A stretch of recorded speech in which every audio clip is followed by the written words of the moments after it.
If you've been watching Invincible and you're watching any content about it on YouTube, there's a very good chance that you've been getting content from this particular account here. Mostly, they do stuff that's pretty basically inoffensive, just, random differences between the show and the comics, or reviewing fights and stuff like that. And I don't find it incredibly interesting content or anything like that, but, to each their own. It's totally worthwhile. It's totally entertaining stuff at the very least, and there's definitely a market for it. But recently, and I guess it's not as recent now that I've looked back at this guy's kind of backlog and seen, he's gone off about some very interesting and strange things. But all right, let's listen to what he has to say about one of the changes that the show made compared to the comics. This is Invincible Season 2, Episode 3 in the comic books. In the comic books, Lucan is tall, muscular, and fit. He kind of looks like Shaft or Shaquille O'Neal, and he's one of everybody's favorite Viltrumites because of how good of a father and husband he is. But in Season 2, Episode 3, Lucan is average height and fat. And he looks a lot like Carl from Family Matters. Right off the bat, I think as a discussion topic, it is interesting to talk about character design changes. So I don't necessarily mind discussing this as a topic, as you'll see in a minute here. It's going to take an interesting direction. Which makes absolutely no sense because Viltrumites possess smart cells, which automatically develops their bodies into the strongest and fastest version of themselves, much like Saiyans from Dragon Ball, which Viltrumites are heavily inspired by. Them trying to make the series woke and... If you've read the Invincible comic books, you don't remember that. I'm sorry, I do not believe for a second that you remember. I have no memory of them discussing this. Apparently, the Viltrumite characters have cells that adapt their body into perfect fit, whatever. But I also... What I thought was especially funny is that if this guy's going to be super pedantic about comic book lore and how they're not following up with with stuff that's set up by the comics, it's a little bit funny to me that apparently he actually got that wrong. That's not actually what it's called. It's not called smart cells. They're called smart atoms. It's not a huge deal or anything. It's just very funny when someone gets super pedantic in an anti-woke manner. They're like, oh, wokeness is ruining this. I care so much about comic accuracy. And then they literally don't even get the criticism right. And diverse is completely destroying the original concept, in my opinion. Lucan was the only Viltrumite that stood up to Thrag and said he didn't want more than one woman when they were ordered to procreate on Earth. It may not seem like a big deal to you, but Viltrumite's smart cells just wouldn't allow it. I'm just tired of this many different types of bodies woke stuff. Immediately, just seeing this character design change, the only thought that this person, and I think a lot of people in this kind of sphere had, is that it has to be wokeness. It has to be this desire for diversity or body positivity or whatever, that there could be no other reason for them to make these character changes. And I just think that's very, very silly as a concept. And I think it's a very interesting indication of the way that this sort of mindset kind of destroys your ability to engage with media. There are a lot of different reasons, a lot of good writing reasons why you would want to make a change like this. When you go back to writing a monthly release comic, there are reasons why characters might want to have all very similar builds or very similar designs. But as you're adapting that to the big screen, you want to engage people a little bit, and you want them to be able to distinguish between all of these different characters. Because if you go back and read, a lot of different comic books, honestly, there are a lot of characters that just kind of blend into the background unless you're paying a lot of attention.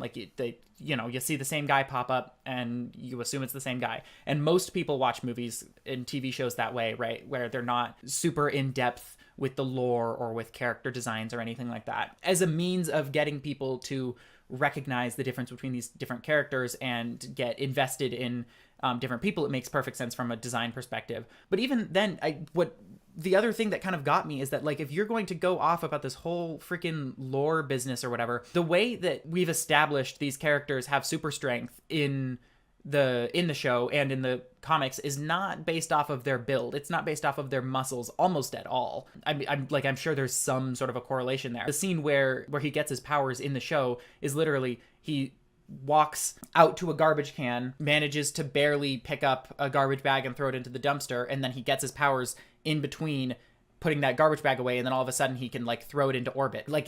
There's no physical change. There's no obvious. It's not like in Spider-Man where he wakes up the next morning and he's all of a sudden way physically larger, he can't, he doesn't fit into his pants anymore. He literally is just they just get superpowers. It is not at all to do with their muscles, and it would be ridiculous if it was. So he's going to get into this a little bit in his response, because people were quite critical of this, but I just think it's such an interesting kind of indication of the way that people engage with media that I almost think that a lot of this like anti-woke stuff is ruining people's ability to enjoy things, not because they're being too heavily critical or anything, but just because they're literally not able to divorce changes or improvements or story beats outside of the woke anti-woke kind of dichotomy. Invincible season 2 episode 3, I made a video stating that Lucan is now fat, and now he looks like Carl Winslow from Family Matters. You know?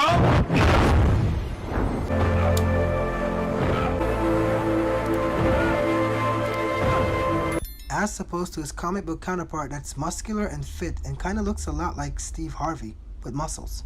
There are a few of you who commented saying I'm an idiot, and it seems as if I've never seen. Are they calling him an idiot? I feel like they're just being critical here. I don't know. A strong man's built before.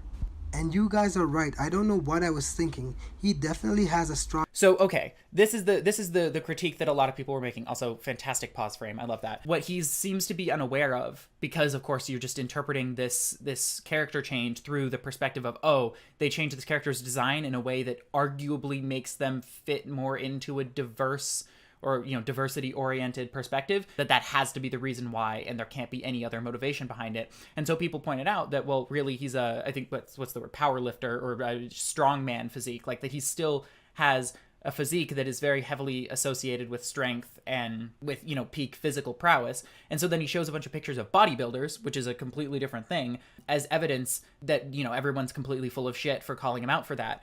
So he literally, like, looks up a different thing. But also, he shows this guy in the frickin' video, and I just think that's so funny. It's like, this dude, like,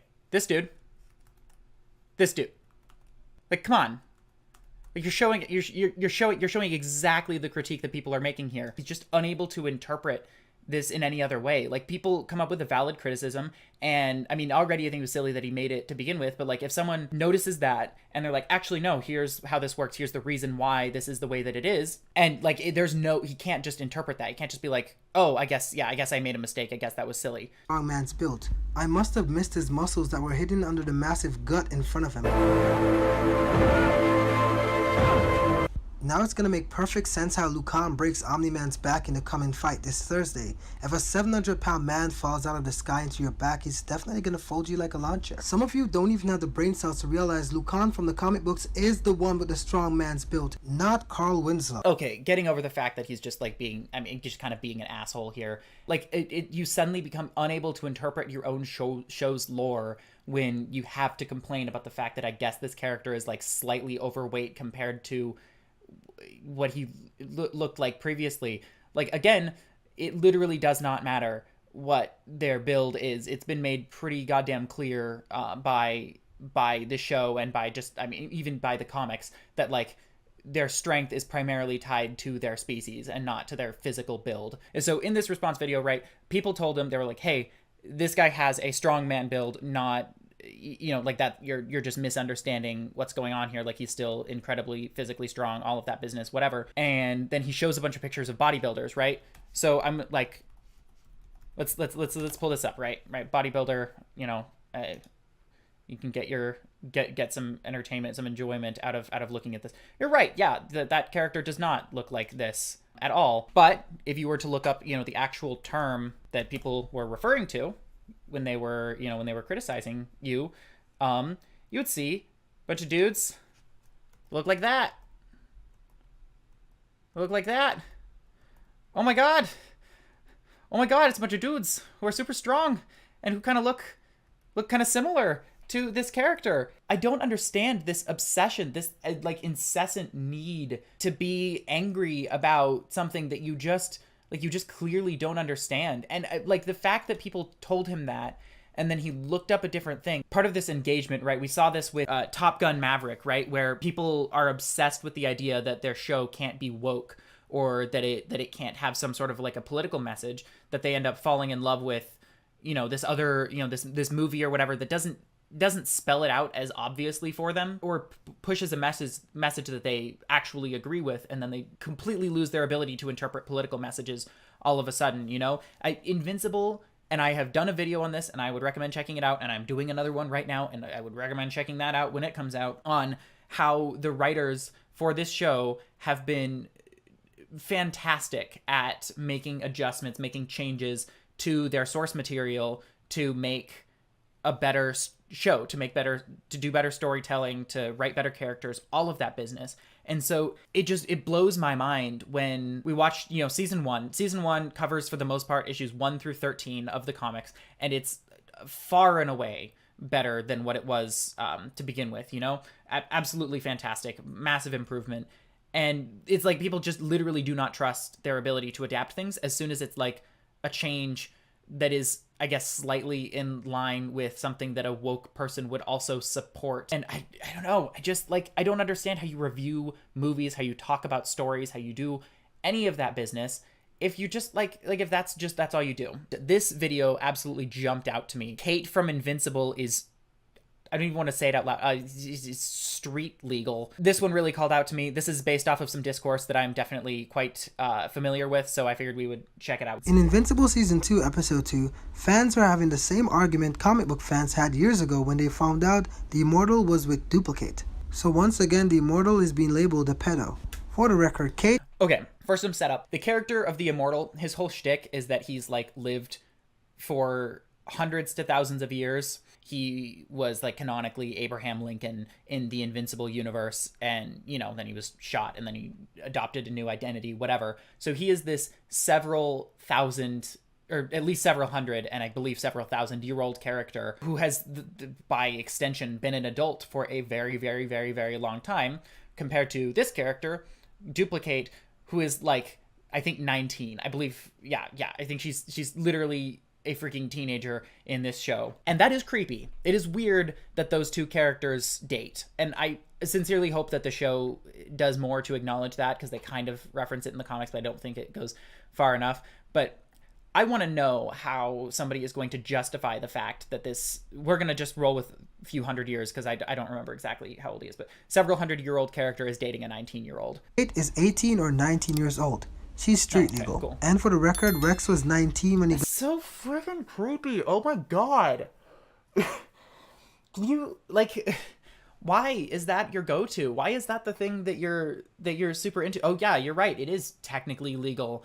We also don't have a legal system based on the existence of people that are several hundred years old. I'm sorry, in real life, if a 60-year-old person were dating an 18 or 19-year-old, I would hope that everybody recognizes that that's really creepy. The people who don't recognize that are usually the people who are just generally in favor of child marriage and shit. Are these really the people you want to be allying yourselves with? The people who want to be adult men dating teenagers? And for the record, Rex was 19 when he got with Eve when she just turned 16. Okay. So I think that is kind of creepy. I don't feel like it was addressed in the show that way, but I do think that is a weird thing for him to do. 19-year-olds dating 16, or I'm sorry, I understand, when you're older, when you're 23 and 26, the gap in your understanding and your experience and your life, whatever, is a lot smaller than the gap between a 16 and a 19-year-old. I'm sorry, flat out, that's how that is. That's creepy. That said, we're not talking about an age gap of 19. We're talking about an age gap of several hundred years, where one of the people's brain has not fully developed yet. One of the people is still a teenager. It's not even close to the same thing. And it's so weird to me that is the angle that you would go at. Is oh, hey, here's this character who did this mildly creepy-ish thing, or potentially majorly creepy thing. And we're totally fine with that. And no, we're not. Who the fuck likes Rex and Eve's relationship in this show? That's pretty much universally agreed to have been a terrible relationship, but weird angle, dude. And if the Immortal should take the time to be concerned about how much older he is than every woman he sleeps with, he would never smash any cheeks. The guy could be everyone on Earth's great-grandfather. If that is the life that you lead, if that is the way that things are, that, I'm sorry, that sucks for you, right? I'm not even saying it is, right? I think there comes to a point if you're if you're, whatever, in the context of a comic book universe, because obviously none of this is real, and age gap discourse is so goddamn toxic. But a 30-year-old, I feel could reasonably make decisions based off of that thing, because at that point, they are full on, they're fully an adult, they're dealing with their own stuff, and it's still weird, and I understand, I would still be uncomfortable with it, but I wouldn't be oh yeah, for sure this person is a predator. But if if that is the case, if you are in a situation where you cannot engage in romantic or sexual relationships with someone without it being predatory, like you're just in,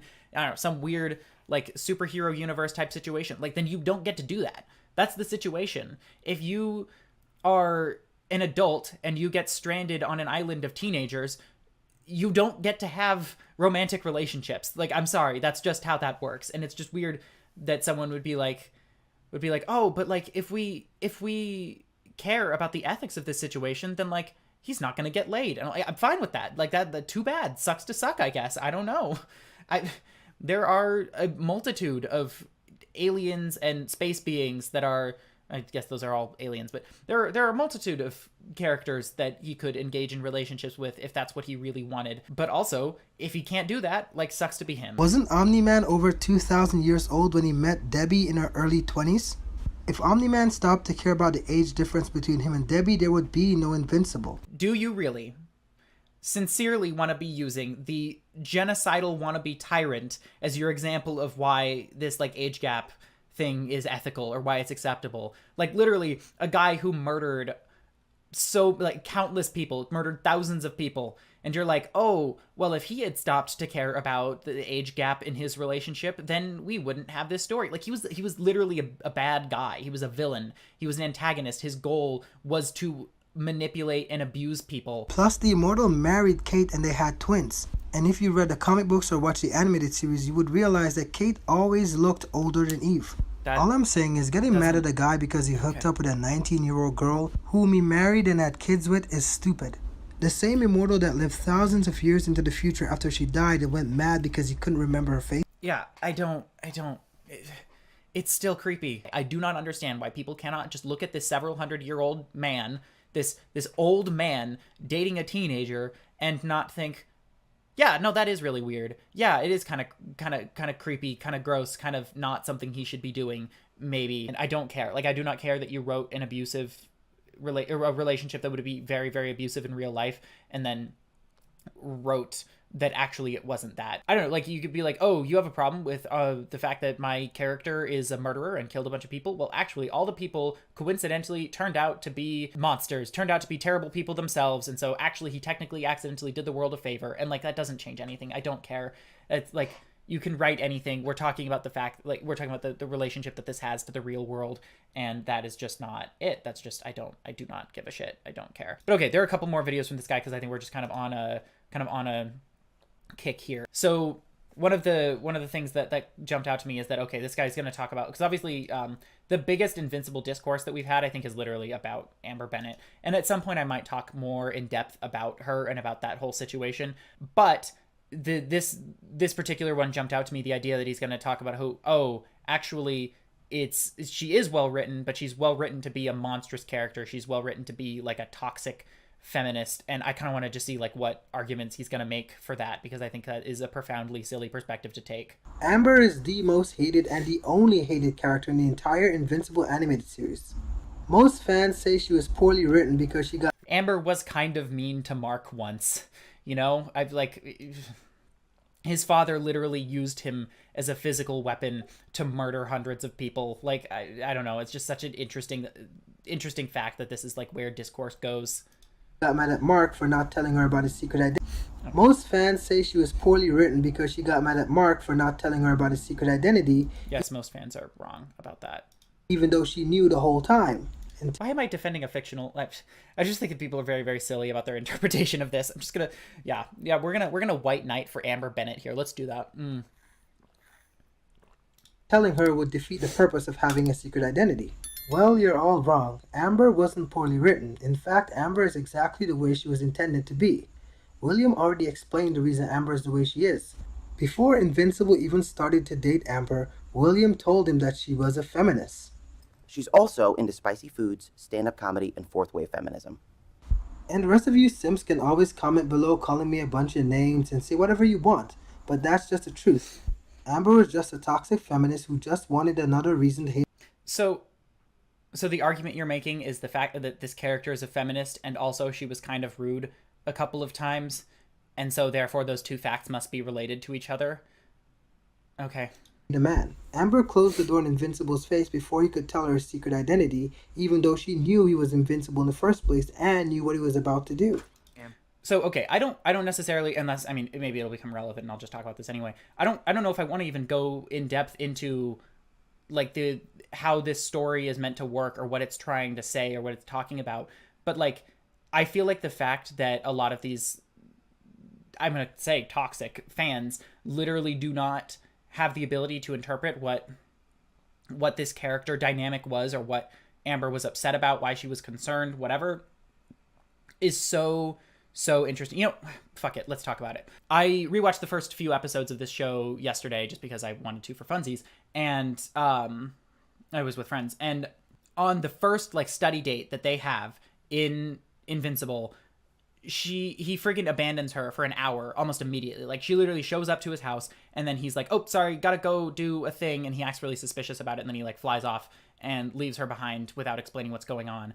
Then he comes back and, you know, he talks his way out of it, and then like that's basically the relationship dynamic for most of the first season, is literally like she makes plans with him and then he just like doesn't show up and won't tell her why or won't give clear good answers. And it's obviously like, if you have been in a relationship before in your life and you are excited to hang out with someone or spend time with someone, or you care about someone and they're literally just ignoring you or not showing up, or they make promises and then they literally just completely don't make good on them without telling you why or without whatever, like, that is hurtful. That is upsetting. That is a very painful experience to go through. And that can drive people to act somewhat irrationally. And I think that, I mean, like, there are things that Amber did in the show that were definitely irrational, but I just think it's so weird that they're like completely unable to sympathize with this character or with the experience that she's going through, when like that would really, really suck. And the fact that, okay, yes, you're right, that there is good reason for Invincible to not want to tell someone his secret identity, especially because he doesn't know her that well, does not make it less upsetting, does not make it less hurtful. And at a certain point, go back to the same freaking shit with the duplicate immortal discourse. Like, if he can't date someone without making them feel like garbage, then he probably shouldn't be in a relationship. Like, that should just be like if you're like, oh yeah, so he's got to do the whole secret identity shtick, like, I'm sorry, there's just nothing else he can do, then don't date people. Then don't get into relationships, or only date superheroes. There is a perfectly acceptable superhero relationship that is available to him if that's what he wants to do. But doing this to some random normal human woman is like, it's kind of shitty. It's not like evil. It's not like he's a monster or anything, but I feel like it's fair for her to be kind of upset about it. Even though she knew he was invincible in the first place and knew what he was about to do. Amber. Whoa. Amber, I'm in... She knew exactly what he was about to say, but she closed the door because she still needed a reason to hate him. That's literally what feminism is. No, that's not... She's upset with the fact that he's trying to use it to get out of trouble, that he's been lying, he's been keeping secrets from her for this whole time, and finally when she's fed up with it, now he's like, oh, okay, well, now I'll tell you. I mean, like, he's basically been calling her bluff this entire time, where she's like, oh, okay, all right, I'll forgive you this time, okay, I'll forgive you this time, okay, I'll forgive you this time, and finally she's like, okay, I'm done with the just forgiving you over and over again with no answers.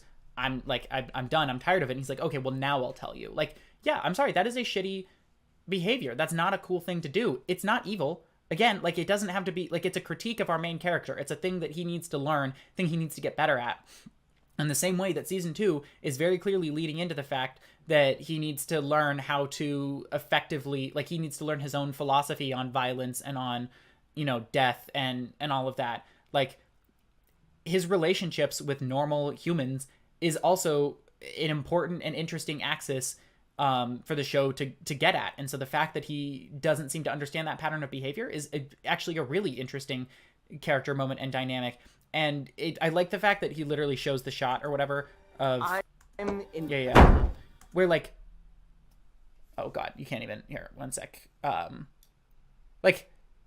What, does that look like someone who's just, like, here trying to be, like, a hateful, you know, furious or whatever, toxic, angry feminist? Like, no, she's obviously really upset, but, like, she's at a point where she's kind of tired of it, you know? Like, okay, well, that's it. We're done. Like, I can't deal with this anymore. And I don't know, like, That feels like a pretty human, pretty normal reaction to me.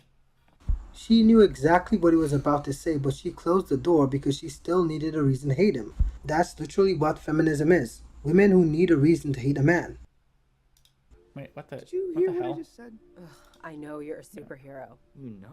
You know? I'm not an idiot. I figured. Yes, that is exactly what feminism is. It is needing a reason to hate a man. We're not gonna justify that. We're not gonna explain why that's the case. We're just gonna assert it as fact because that's the caliber of media criticism that we're on here. It out weeks ago. You see, feminists don't really want men to fix the situation. They just want something to keep complaining about.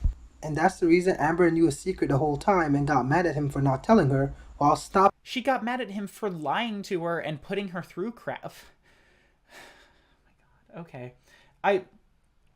This show has very clearly in its adaptation from the comics been trying to go for a more feminist angle, not just with her, but also with they made changes to Eve's costume because like it is really weird how needlessly revealing it was, like very obviously to appeal to like the young boy audience in a very, I don't know, just kind of tasteless way and an unhealthy way as well. Go look at literally any alien woman in the entire series of Invincible, and they're either old or they're like drawn to be super sexy. It's almost ridiculous. So yes, the show is recognizing that is a weird kind of trope to be playing off of and to be rolling with.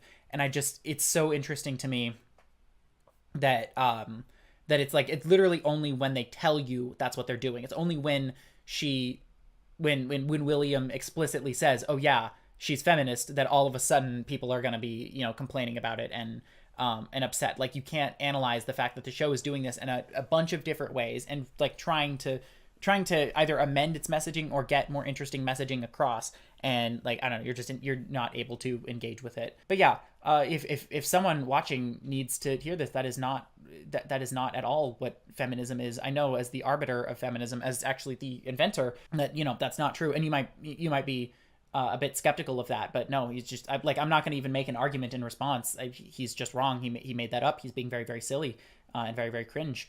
But I'm here to tell you he's wrong. Stopping him from telling her, so she could still be mad at him for not telling her. Then why are we fighting? We're fighting because you lied to me. You made me feel stupid and unimportant. It's a secret identity. And because you don't trust me. I'm trusting you now. This is normal teenager behavior. I don't know who needs to hear that. This is perfectly understandable for a person to be upset about. Is her upsetness with his lack of trust, does that have elements of like unreasonability in it? Sure. Because obviously, yes, it does make sense why he wouldn't want to tell her the truth about his secret identity or whatever. But also it makes sense for her to be upset with the fact that he refuses to tell her that. But yeah, we're gonna pretend like that's completely unreasonable. Also, why, if you're gonna make the argument that she's acting this way because she just wants to be angry and she just wants to like hate men, why would you show her explaining why she's upset? Why would you show her explaining actually she's upset about the dishonesty and about the fact that he made her feel unimportant and stupid? Which, like, yeah, to be clear, he stood her up numerous times with like stupid, shitty excuses. Like, even if you think, okay, yeah, his responsibilities or whatever are more important than her feelings, that does not change the fact that they exist and that she's reasonable to have them, and that if someone treated you that way, you wouldn't just immediately stop caring when you find out that they had a good reason to go and do something else or to be doing other things. Like, you would still be upset, you would still be hurt, you would still feel sad about it. Oh my god. I mean, it's cute. You think that's enough. He didn't tell her, she got mad. When he wanted to tell her, she didn't want to listen. Then when he finally told her, she already knew. So yeah, Amber is a feminist, and that's exactly why she's the... He was using it as a get out of jail free card. That was the point. It was that he pushed her to a breaking point, and then once he did that, then he was like, okay, well, now I'll tell you, making it clear that his objection the whole time was not to telling her. He was willing to tell her. He was just avoiding it until the last possible moment, which again is not an indictment of him as like some horrible person or as some monstrous being. Just like, okay, yeah, that is a thing he shouldn't have done, and that is a thing that he needed to learn to be better at. The way she is. There's nothing wrong with the character. So if you think Amber is dumb, you think feminism is dumb. If you hate Amber, you hate feminism.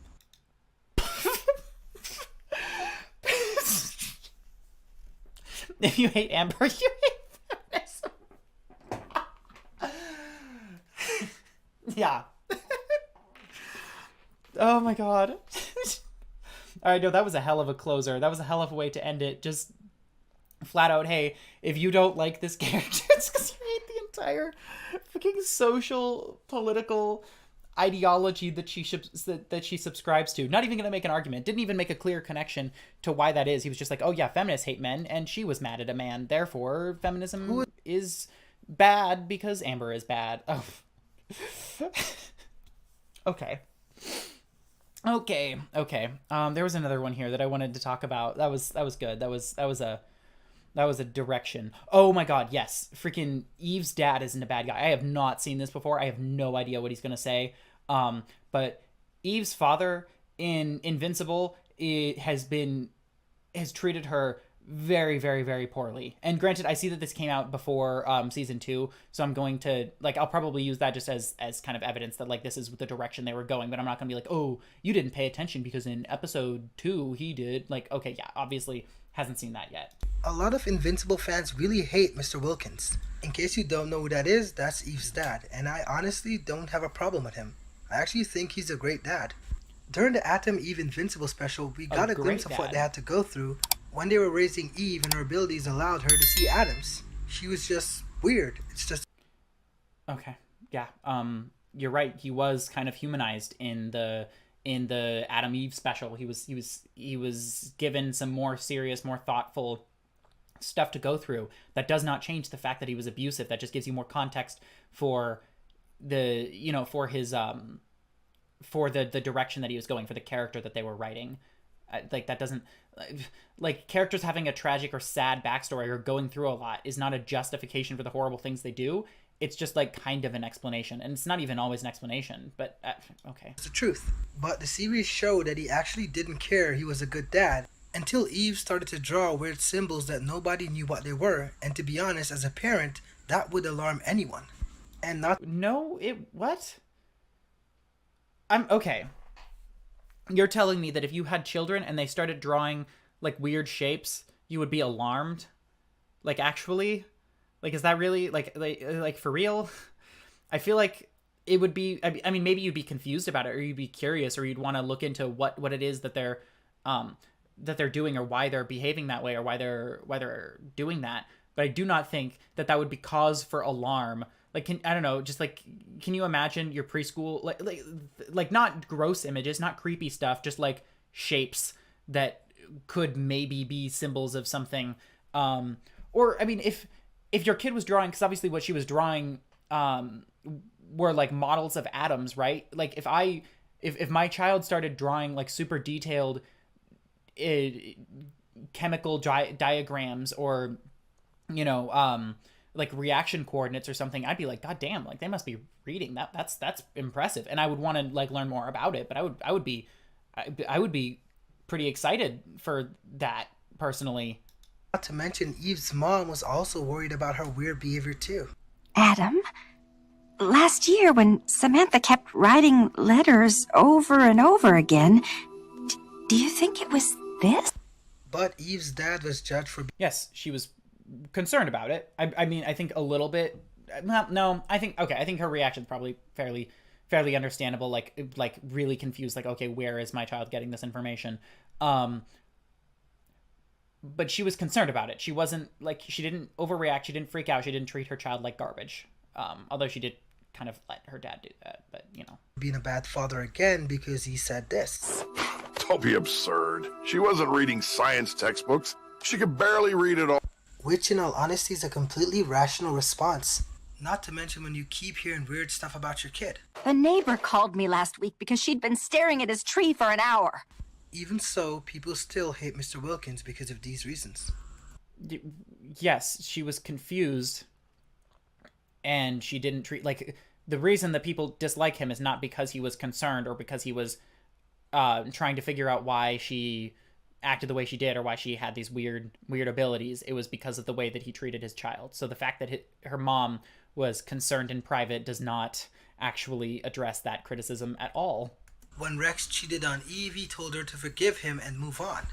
But the thing he's most judged and hated for was the time he basically called Are you just gonna gloss over that? Are you just gonna be like, oh yeah, it was he did tell her to get back with a guy who cheated on her anyhow? Like that's a pretty shitty thing to say to your kid, actually. Just he flat out was like, oh well, forgive him immediately. Like there wasn't even a discussion there. He was just like that is a that shows a remarkable lack of concern for your child's feelings when you talk to them that way, and when you make it clear that like the way they feel about things like doesn't matter to that extent. Like I've okay. called Eve a slut. Then he thanked Invincible for looking past her obvious. It was the time he basically called Eve a slut. Yes, that's also a thing you shouldn't do to your child. For looking past her obvious flaws and giving her a chance. And yes, that's also a thing you shouldn't do. Wow, you spitting bars here. Told him that you respected him for that. He said he knows his little angel is no angel because he caught her once. She had Rex living in their house behind her back. And to be honest, that's completely rational and understandable that a man found his daughter living with a boy in his house behind his back. Of course you're going to be wondering what she's up to. And you will never see her in the same light again. Okay. Obviously this person is a young person. That's why like I don't want to go super hard on like, you know, mind reading. Like I would be surprised if we're talking about someone who's older than like maybe early 20s. But no, that's not a completely, it's reason, obviously, okay, if your child is living with someone inside your house, that is a thing to be concerned about. That is not a good thing. That is something you need to take care of if they're doing that behind your back. But that does not therefore mean that you should start telling her new boyfriend that you think she's a slut, or that you think that she's a whore for having lived with a guy one time, a thing that a lot of teenagers would do if they had the opportunity to do so. Of course you're going to be wondering what she's up to, and you will never see her in the same light again. Oh, yeah, what? No? I'm sorry, okay. I don't know what experiences y'all have had growing up, but I know, at least for me, there was a lot of stuff that, like, you know, I'd get into trouble X, Y, or Z way or whatever, and, like, you talk to your parents and they're like, oh, yeah, I did similar things, or I tried to do similar things as a kid, because as it turns out, most people have some basic, like, similar interests and feelings as a teenager. Most people tend to feel things way more intensely than they do as an adult when they get, you know, they're more tempered and you know, they calm down a bit. So like no, that's not like if anything, I'd be like, oh, okay, cool, that's where my super obedient, super studious child has been. Like, cool, I'm glad that I'm glad that there's some normalcy there. Obviously it's not a good thing, the thing that she was doing, but yeah, okay. I was like interact with a child, please. He went on to talk about women are better if they're virgins, and no one even noticed that he was saying that he wanted his daughter to be a virgin. She would get married to somebody while still being a virgin, because most men like virgins, and that's kind of true, to be honest. Oh my god, no. Okay, So, okay. I have a degree in sociology. I have studied this a fair bit. This a whole entire topic. The concept of virginity is a social construct. There is no way of knowing that someone is, and there is no fundamental intrinsic difference between someone who has had sex and someone who hasn't. Like, I'm sorry, that's just how that is. Obviously, there are differences in experiences, and there are things that, you know, like there are things on top of that can change the way you think about things and the experiences that you have. But you are not fundamentally different that way. 2, that is not a healthy desire to have. I don't want to, like, I don't even know if I want to get into this super deeply, but in terms of like relationship health, and obviously you should do whatever you feel comfortable with, whatever you're cool with, whatever you want to do personally, you know, as long as like your partner is on the same page and you guys are talking about it. But like in general, a lot of like super religious people who are radically into the whole like no sex before marriage or whatever end up getting married super young because they're desperate to get laid, because that's just a thing that a lot of young people is really heavily on their mind. And 2, they find out that actually the two of them have completely different interests or completely different desires or goals or whatever, and then one of them or both of them are left completely unsatisfied and in an unhealthy environment. So in general, the idea that you should be waiting until you're married to have sex is for most people unhealthy. Again, you know, there's variety to this, there's whatever, but yeah, it's not even I think one of the things that is kind of interesting about this whole topic, this whole subject matter, is that part of the reason why people even care about it is because we have a term put to it. There's a term for, I don't want to get this wrong, a term for someone who hasn't given birth before. If that person who hasn't given birth before, I believe it's nullipera. We're going to look that up, right? That obviously nobody knows. Yeah. Right? That nobody knows or nobody uses. But if that was ingrained in our language, if that was a socially normalized term, then that is probably something that we would find ourselves more concerned about. People would be like, oh, okay, well, is she, is this person a nullipera, whatever. Obviously it's such a weird fucking word. Like, I'm glad that nobody uses it, but there is no fundamental reason to care about this. If you lived in a society where any particular sexual moray was normal, as long as it's not, as long as it's entirely consensual, as long as it's, not actively harming people, which, having had previous partners before you get married is not harming anyone, unless you design your society in such a manner that it is going to be harmful. It's fine actually to have, unique or have mores that advance, that get healthier and more understanding of, what's good for people and what's not. And beyond that, it's weird for her dad to care. Okay. It's weird for him to be talking about that. So even if you were to treat it as like, oh yeah, this is an important thing, her father does not need to be talking to her boyfriend about that. He doesn't need to be telling her, oh, I want you to know that it's okay. I'm proud of you. I appreciate the fact that my daughter is low value and you still have, you're still dating her. Like, fuck off, dude. Have some faith in your child. Give a shit about this person that you ostensibly raised. He then said she never understood just how important virginity was to a man. And to be honest, if Eve actually listened to her father, if she listened to her dad, she would have gotten pregnant and then... Okay, this is definitely going to get into spoiler territory. I want to skip that over. So many things wrong with that. I feel like hopefully everybody here knows why that's a very silly thing to be concerned about. Like, oh yeah, I don't know. The concept of virginity as being a super important part of relationships it's unhealthy. It's not good for you. If that's something that you care about, I'm not saying that you're like intrinsically wrong to care about it or to have feelings on the matter, but it's something you should examine, right? It's something you should probably like sit down and like ask yourself, like, okay, why do I care? Like, why does this matter to me? Because I think if you asked a lot of people, they're probably just going to say, well, like, because that's just how it is. That's how it's supposed to be. What do you mean? Or they'll launch into some stuff about how it's actually devaluing when someone has had, particularly a woman, has had sex before marriage. And when you do that, you realize like, oh, okay, so it's not even really about your feelings or about your emotions on the matter. You're literally telling me you find this person less valuable. And at that point, I'm like, okay, I don't really care about your perspective. Like, if you're going to make it unequivocally clear that you just like it's a power thing. It's about your like posturing about your masculinity or whatever, about having the most valuable partner, then like, fuck off. I don't give a shit. And nobody else should. But if it's something that makes you have feelings, that hurts you in some way or whatever, like, examine that. Like, think about why that is. And I'm not saying you have to just completely change your mind all of a sudden. And there are other people who may agree with you or who may be, exactly the kind of person that you're looking for. But it's worth like really engaging with, okay, what about this do we actually care about?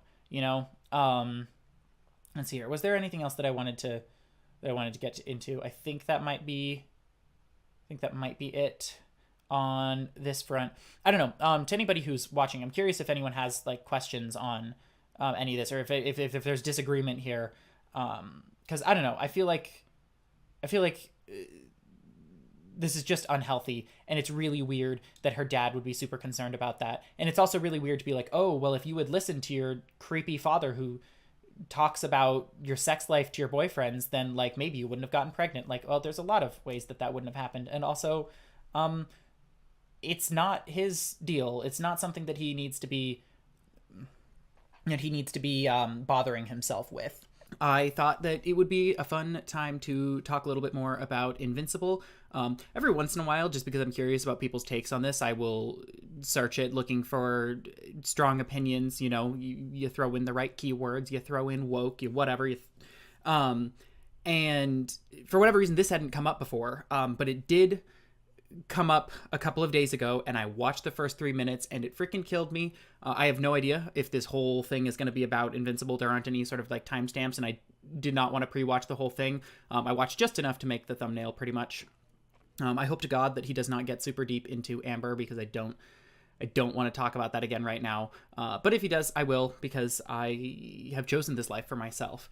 But yeah, this is, hopefully it'll be interesting. Hopefully it stays on topic. There were some wild hot takes in here.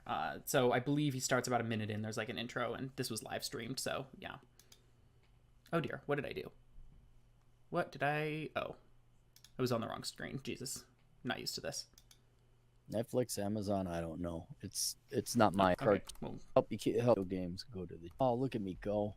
okay. And All soon I'll have a beautiful day where I only play video games, go to the gym. Won't that be nice? So I wanted to help you all out with a review of Invincible. It's a comic book cartoon. It's on Okay, this guy talks slow. Netflix, Amazon. I don't know. Just a tad. It's not my account. The girlfriend has. I turn on the computer. She's gone, doing family things. Are you with your girlfriend's family? No. It's gonna be a Merry Christmas for me. Thank you very much. It's wild to say that on a live stream. I did no super strong takes except for let's speed this up some more, but impressive. And so I've just been binging on all my nerd stuff, Vox Machina, The Boys, Invincible, and just getting some good sleep. But I've watched part of season 2, and then it dawned on me.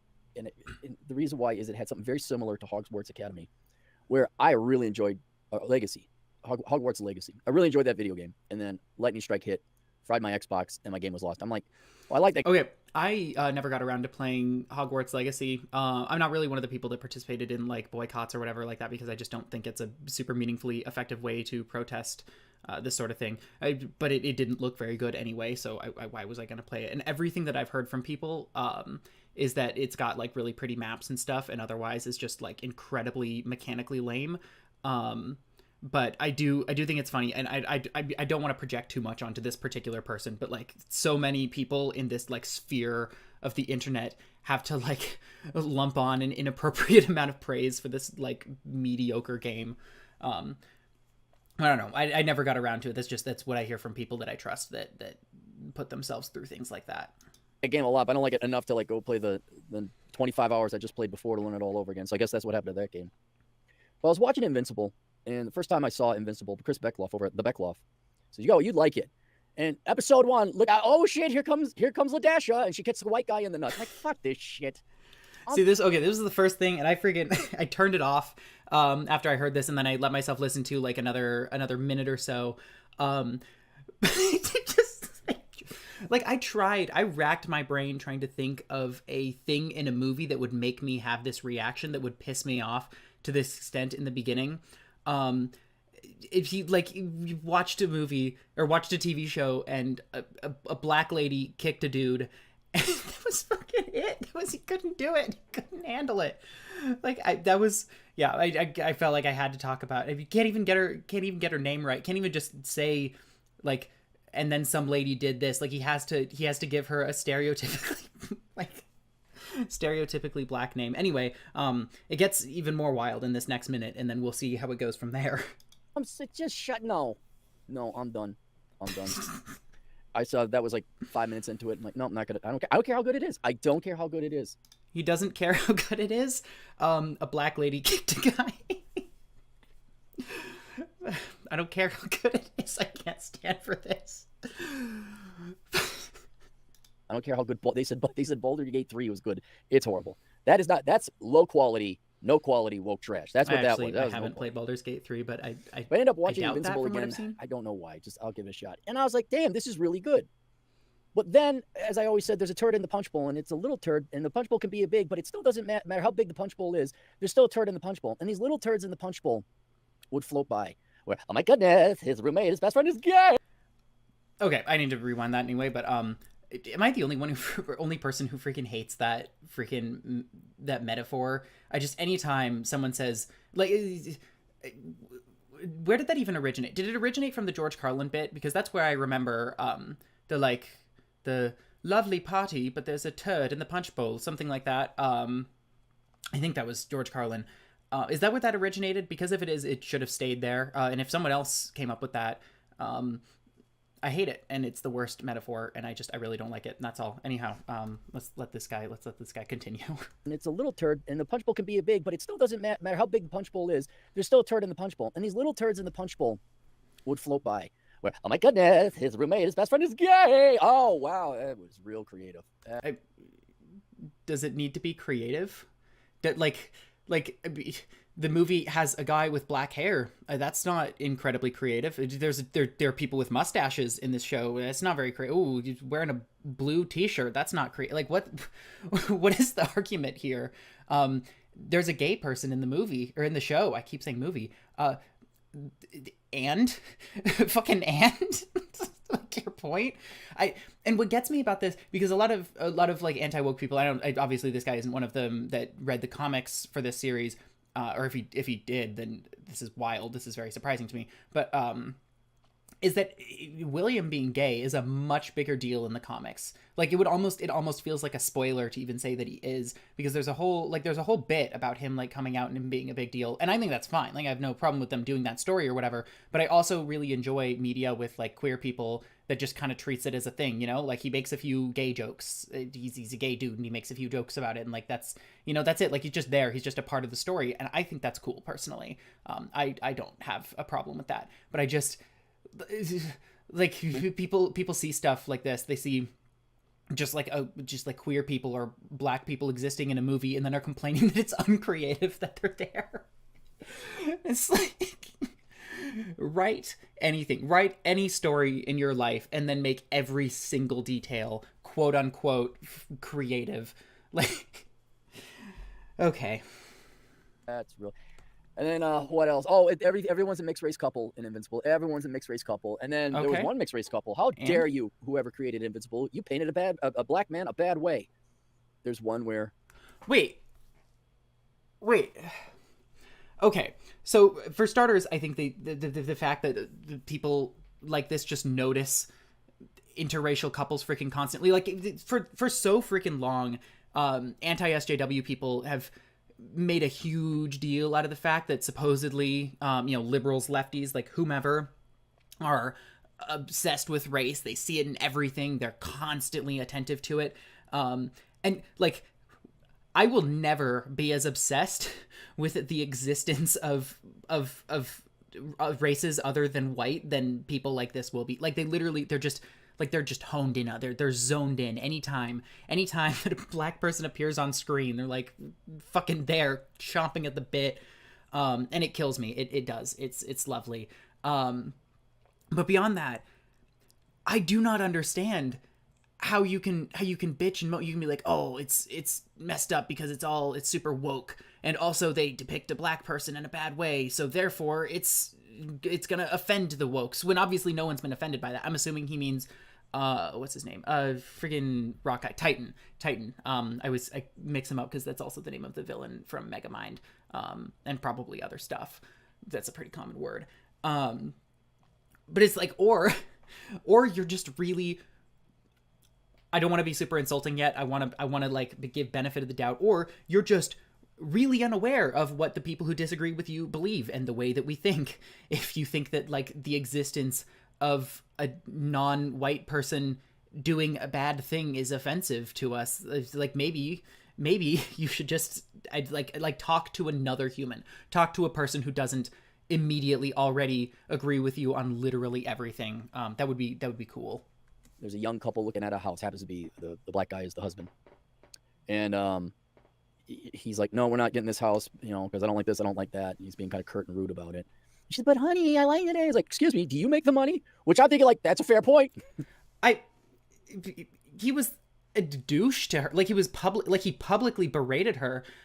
Okay, this is another thing, and this is a thing that Invincible fans are freaking terrible. I shouldn't say all. Obviously, there are people, like, it's an issue with kind of the culture of some people in this fandom, is that they seem to think that, like, a person in a relationship having a good point about something crappy that their partner did, especially if it's the man, means that, like, they're, like, anything justifies them getting what they want, right? Okay, yeah, it makes sense that Mark would care more about, you know, superhero stuff than his relationship, or that he would put more work into that. Therefore, anything he does in service of that goal is perfectly justified. And yeah, I'm sorry, being an insufferable piece of shit to your wife in front of, like, a real estate agent and I think 2 real estate agents, like, is freaking awful and, like, controlling. And I'm sorry, if you want to enter into a relationship with somebody, I mean, if you have a person who's, like, the breadwinner for your family, there's a good chance that the other person is doing a lot of the actual maintenance and the upkeep. You know, people have made their critiques of that relationship and whatever, but that's generally how things go.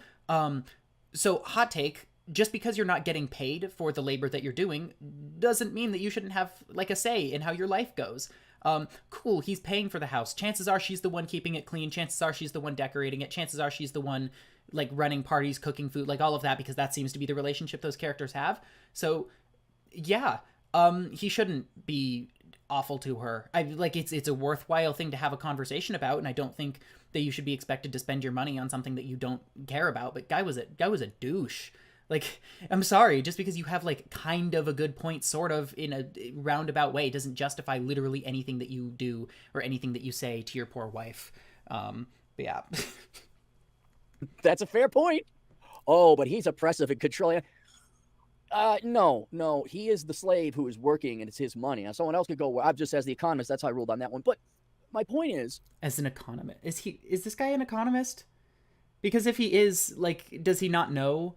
I'm assuming he does. I'm assuming that was just like a line, but, like, do you not know how labor works? And that so much of the stuff that people do, right? I mean, I think a lot of the times some of the stuff is termed, like, reproductive labor or whatever, which I think is a cringy ass term, but I mean, nonetheless, that's a term people use.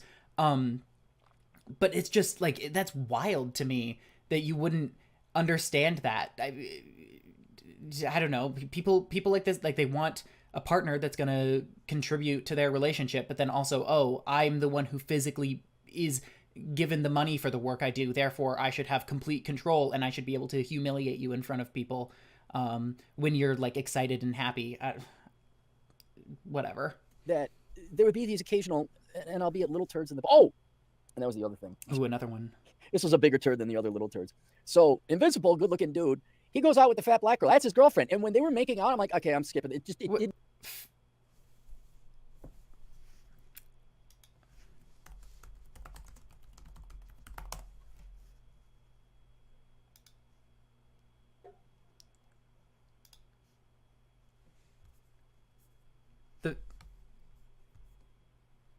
The fat black girl.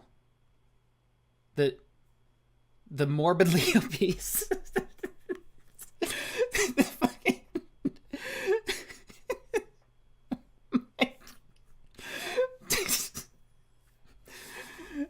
Okay, dude. Okay. All right. Let's get back to skipping over interracial romance scenes. It did not compute. I'm like, no, it would not happen. And so, what okay, would so not happen? Invincible, good-looking dude, he goes out with the fat black girl. That's his girlfriend. And when they were making out, I'm like, okay, I'm skipping it. It did not compute. I'm like, no, it would not happen. And so, how does a person admit this live? How does a human person come out here and say they literally they cannot imagine a dude who's, like, in the world of animated characters, presumably fairly attractive, dating a... Oh, you can't. You can't. Sorry. Oh, I can just... No, I can't.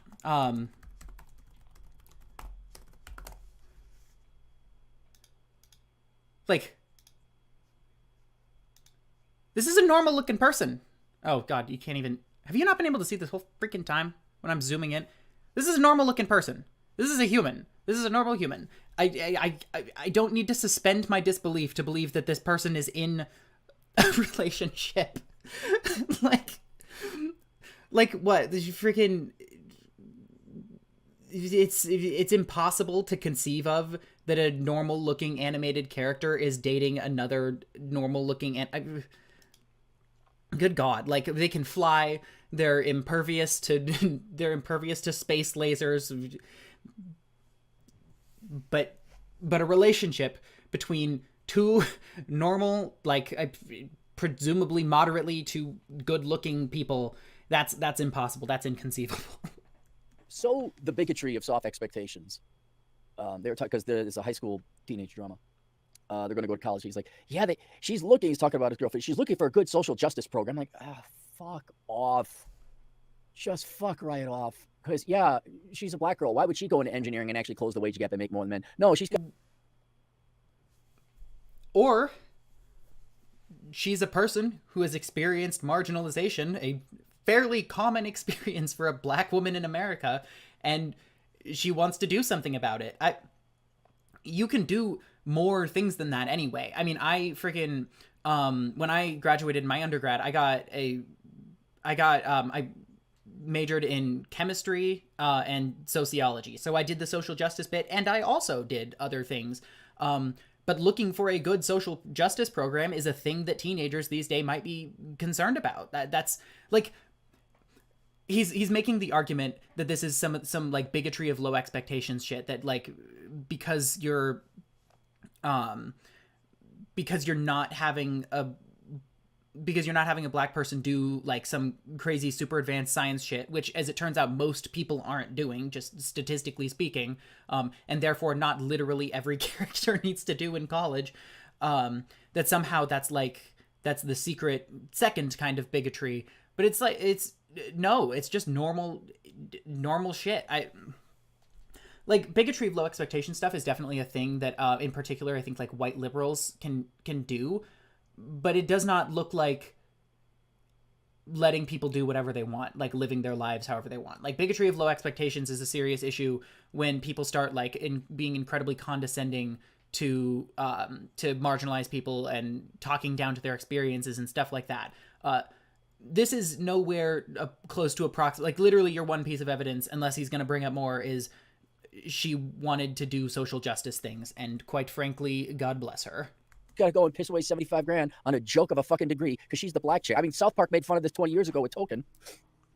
These guys don't get to. Never mind. So there's all these little turds in this otherwise very high quality punch bowl. And I realized, I said, wait a minute. What I couldn't figure out, along with Hogwarts Legacy, is like, how is this good? Like the only thing bad about it is these occasional woke shit. That's all. If you got rid of this. Wait, okay. So up until this point, he's been arguing the stuff that he thinks is woke about this show. The occasional woke shit or whatever, which, to be clear, included a gay roommate existing. Sorry for the horribly chipped nail polish on this hand. A gay roommate existing, interracial relationships, a black woman getting a social justice degree, and also like a black woman kicking a white guy. Which of those things is it like an objectively bad thing to have in a show?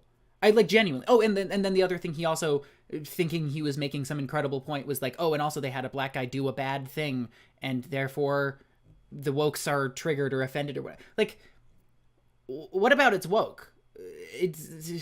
There are things that I think you could conceivably consider like in the the social justice sphere or making arguments to that effect, but you have not justified that at all, unless you're literally just like triggered and offended by the existence of gay people and by the existence of interracial relationships. Like you have not shown why this is a problem. If you're like, oh, this is a product of quality except for all of these other things like people existing. This would be a great show. It'd be spectacular. I mean, it's a really good show. Don't get me wrong. It's an excellent show, I would say. But it would be a full notch higher, a full point higher if you just got rid of the political crap that no one really wants. And again, what I don't get is because a lot of like fans of this stuff think that it wasn't in the comics to begin with.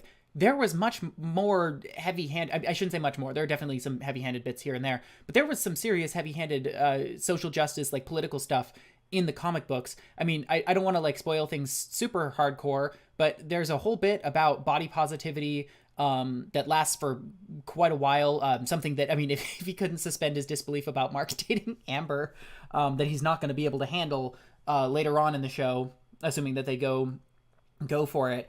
There was a whole bit right about Mark's roommate coming out as gay. There was stuff about like domestic abuse. There was stuff about the really obvious, really big hot button issue that the only reason I'm not even saying is not like for YouTube reasons, but literally I just don't want to spoil it. But the thing that triggers these people probably the most, there was some heavy-handed stuff in there. There are two things you could probably think there. Like the comics go hardcore for this. This isn't a new thing. And beyond that, when people complain about this stuff, they oftentimes do the whole like, oh, this is current day, right? That was the whole freaking rant that the pronouns guy did. He's like, oh, it's current day bullshit. And it's like, this has been going on for years and years and years. The Invincible comics didn't end that long ago, but they were running since like what, 03, something like that, 04. Like they've been doing this for a while. This isn't new. And every single change that I think that they've made has made the show only better than its source material. I've talked about this extensively. There's a good chance that anyone who sees this live stream either now or afterwards is probably fully aware of that fact and of my takes on the Invincible show. It's just like, why? Usually, if it's a woke show, the entire show is crap, as evidenced by Marvel's, anything Disney's putting out. Whatever came out, everything in 2023, especially if it had Girl Boss, it was all shit. And then it dawned on me what is very likely happening, and I think it's going to be the future going forward. You had talented people. You had, I guess, a talented, very creative, innovative, original script or comic book preceding it. And you had some real skilled men and women go and create Invincible. But there's one fuckwit. I guarantee, because there's no other way. If you are, like, take a look at... The reason why there's so much wokeness in this show is because there's one secret bad writer amongst all of the great ones. Despite like what is your hypothesis? What is this writer doing? Maybe he's gonna get into it, but like what? So they're sitting here and they're like, let's have this beautiful heterosexual white couple, and then this other writer comes in. They're like, aha, make it interracial. Like what's causing that? Because a lot of this isn't just like single lines of dialogue where you could conceive that one writer is the one writing all these specific lines of dialogue. Like this is stuff that's incorporated into the entire show. You can't be like, oh yes, one writer is writing all of William's lines because he's gay. Like that's like, I mean, like I guess that's conceivable, but that feels like a poor argument in favor of it. Plus, if I'm not mistaken, Robert Kirkman, the guy who came up with this whole shtick, is generally what these people would call woke themselves. So I don't know. I'm assuming that you're talking about the guy that I'm responding to, in which case, yes, he is unhinged. If you're talking about me, then I am incapable of making rhetorical mistakes ever. I cannot be questioned or critiqued in any way, shape, or form. But I'm assuming you're not talking about me. But yeah, I just like, I don't... It's like we've gone from, okay, so it's woke because there's a gay person, to aha, I have read the minds of the writers, and there's one guy, he's the boss's nephew, and he's writing all of the gay stuff. And he wrote the black woman and also animated her to be fat, apparently, despite looking like completely average body weight. She-Hulk or anything like that. The entire productive team is woke, and their primary goal is politics. It's not production or quality, and it shows. And you can't be woke and deliver high quality. You just can't. I'm sorry. See, and I've thought about this, because this is an argument that a lot of people make, not just this guy, like people who are less unhinged than this man, that genuinely seem to think that the writing teams, or that the people behind all of this, like all their goal is politics. And I really don't think that's it, because I've talked to people who have the attitudes that lead to some products of fairly low quality. I did not go to the Marvels. I've already discussed that before. But I mean, like She-Hulk, I watched that whole show through, and I mean, that show was very, very frustrating to me, because I'm watching it and I'm like, there are bits and pieces of this that I think are really creative or really good, or have something there. And it's just like, it's horribly delivered. But I've met people who have the attitudes that I think that show was expressing, and I really just think that they're super well-meaning. I mean, I don't know. I mean, maybe they're just, these people are emulating that. I don't know the writers of She-Hulk. But I mean, they're generally like well-meaning people who don't fully understand exactly what makes a story functional. But you see great, like, I want to know, like, what would this guy's takes on a show like The Good Place be? And I mean, obviously, that show would probably blow his brain. He could not handle the fact that they use the word philosophy, despite the fact that I don't really even think that show handles philosophy as well as I would like it to.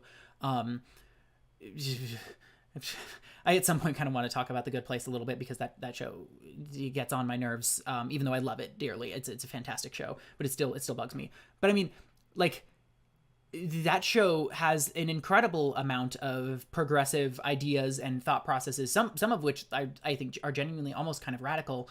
And I think it's a fantastic show. I don't think that anyone who watches The Good Place comes away from it thinking that was a terrible show, unless they were like super offended by the fact that it, you know, kind of pokes fun at religion. But even then, it's not even like, it's not like mocking, you know what I mean? It's like light ribbing, which I think is perfectly fine.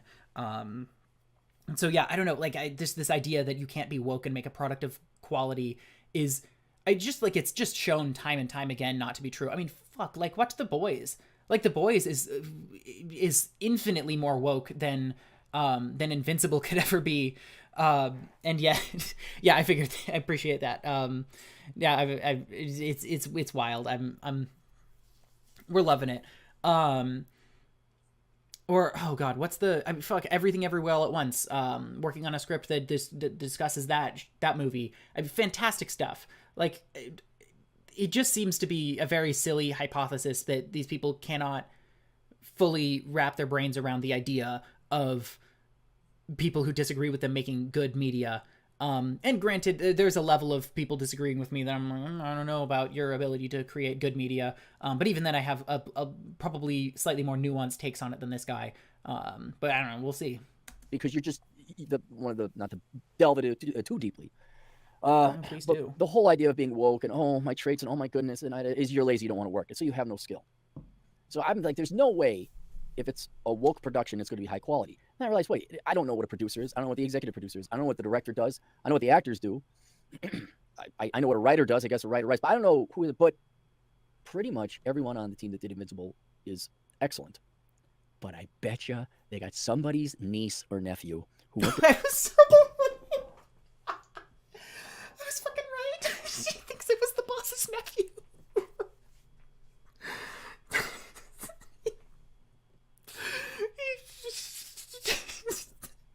It was a bit. It was a joke. I didn't mean it. Sure, dude. Oh my god. There's no analysis to be had here. You're just making shit up. Like, you have no clue what it takes to create a good story. And granted, like, I'm not super educated on how to make a TV show, but I think I'm fairly decent at crafting a good story, and it's the thing that I put a lot of effort in. And then, you know, analyzing stories that other people have written. And this motherfucker's literally like watching it, and he's like, there's a black person. The boss's nephew must have been involved in some way. To film school is this worthless woke person, and they keep getting they keep dropping these little turds in the punch bowl. Got it? Related to Thanksgiving. Like, beforehand, you had turkey, you had cranberry sauce, you shut the fuck up, and you were thankful. And then starting when my generation got pubes, we thought we were all intelligent and everything. We just said, oh, that's the wind. I'd like a vegan. I'm a vegetarian. I'm a vegetarian. I'm a vegetarian. Yes, along with pilots and libertarians. All three of you have told us who you are. No. Is that the take that he's going to have? Maybe he's going to talk about, like, another thing, because I guess generationally, maybe vegan Thanksgivings was a big thing when he was a kid, but at least in my experience, the big thing that quote unquote woke people have about Thanksgiving is not veganism. We'll see. No one asked. It's now you have. I do appreciate the jab at libertarians. You know, they deserve to be kept on their toes. Have to have a vegetarian option for Thanksgiving. So your family's coming over, and you got that one cousin who didn't major in engineering or accounting or productive because they're woke. Their entire life mission is to avoid work. Oh no, but if you don't do work, you won't have any value, or let alone any money. You won't have a profession or career. So what do? Oh, you have woke politics, and you also, who's the? I've never understood this idea that if someone in your family is vegetarian or whatever, that it's like, that it's wild to make food for, you know, like have a vegetarian option for them. Like, just to me, when I spend time with my family, and I'm like, whether I be talking about people who are incredibly woke or not or otherwise, like they just want to make people feel welcome in their house, you know? Like they want to make people in they want to make people in their family feel like a part of the family. I think it's ridiculous to be offended at the idea of like what the fuck are you trying to be thankful for if your family doesn't give a shit about you, or is like, oh well, you know, sucks to suck, we're making this kind of food and you just don't get to eat at Thanksgiving. Like, okay, then you're not concerned about family, you're concerned about like aesthetic. And call me crazy, but I personally think that if you're gonna have a holiday celebrating family, you should actually give a shit about like how your family is doing, how they feel, and what matters to them. You somehow turn laziness into a virtue. Like, this is a principle. I mean, this is obviously what you can also terrible analysis of like left-leaning people and whatever, but I mean, okay, I mean, if you're online left-leaning people, I'm aware that is what I am right now, but like actually, you know, I know there are people who refuse to do work, although funnily enough, a lot of those people end up being incredibly conservative, and then they just use people like this and pundits and whatever to find something that they hate just a little bit more about the other people, so they can be like, I'm a lazy piece of shit, but at least I'm not that guy, you know, which is, I think, generally speaking, a very right-leaning characteristic on that front. Although, I mean, it's a virtue signaling and stuff like that. Okay, yeah, then there's whatever, but also do as a woke person is you could be edgy, like getting tattoos and dyeing your hair. Like, are we upset at people being edgy now? I was under the impression that the average person assumes that being edgy is like an anti-woke thing, which granted I disagree with that perspective, but this guy does not have good takes on wokeness, so I would assume that edginess would be a really, really cool thing to him. I kind of wonder if this gets boring, I might see if he has any takes on The Boys, because I mean that show is kind of exactly like, it's, you know, edgy sometimes to a fault, and it's woke as shit, like from the very, you know, minute one to minute done. But I got crazy piercing, I'm sure you do, and then you take on edgy politics. I'm an environmentalist, I care for the environment. Yes, to counter all the people who hate the environment. What are you arguing against right now? What are these jabs? Yes, some people care a lot about the environment and they make that a big part of the things that they do. That's not even a fucking woke thing. Like the local environmental organizations that I've ever involved myself in are not primarily made up of woke liberal college students. I don't understand this jab. And also, yes, there are people who don't give a shit about the environment and do terrible things to it. Like, it's cool. It's cool to care about things, you know? It's cool when things matter to you, when you're not so horrendously black-pilled that you cannot fathom the world being a better place. But vegetarian, oh, that was one of the first. Yeah, environmentalism is the new punk rock. Ones when I was, I'm a vegetarian because I care about the animals. Becky, swear to God, go back to fucking Winnetka. But you have to. So here you got this beautiful smorgasbord of food. You got this beautiful spread, pumpkin pie, which is gross, but you can have it. But then there'd be a chocolate pie for real Americans, and then there's the turkey. You got the gravy. Fucking chocolate pie. Okay, you know what? I take back everything that this person everything that I've said about this person. This is the worst. That's the worst take I've ever heard. Fucking chocolate.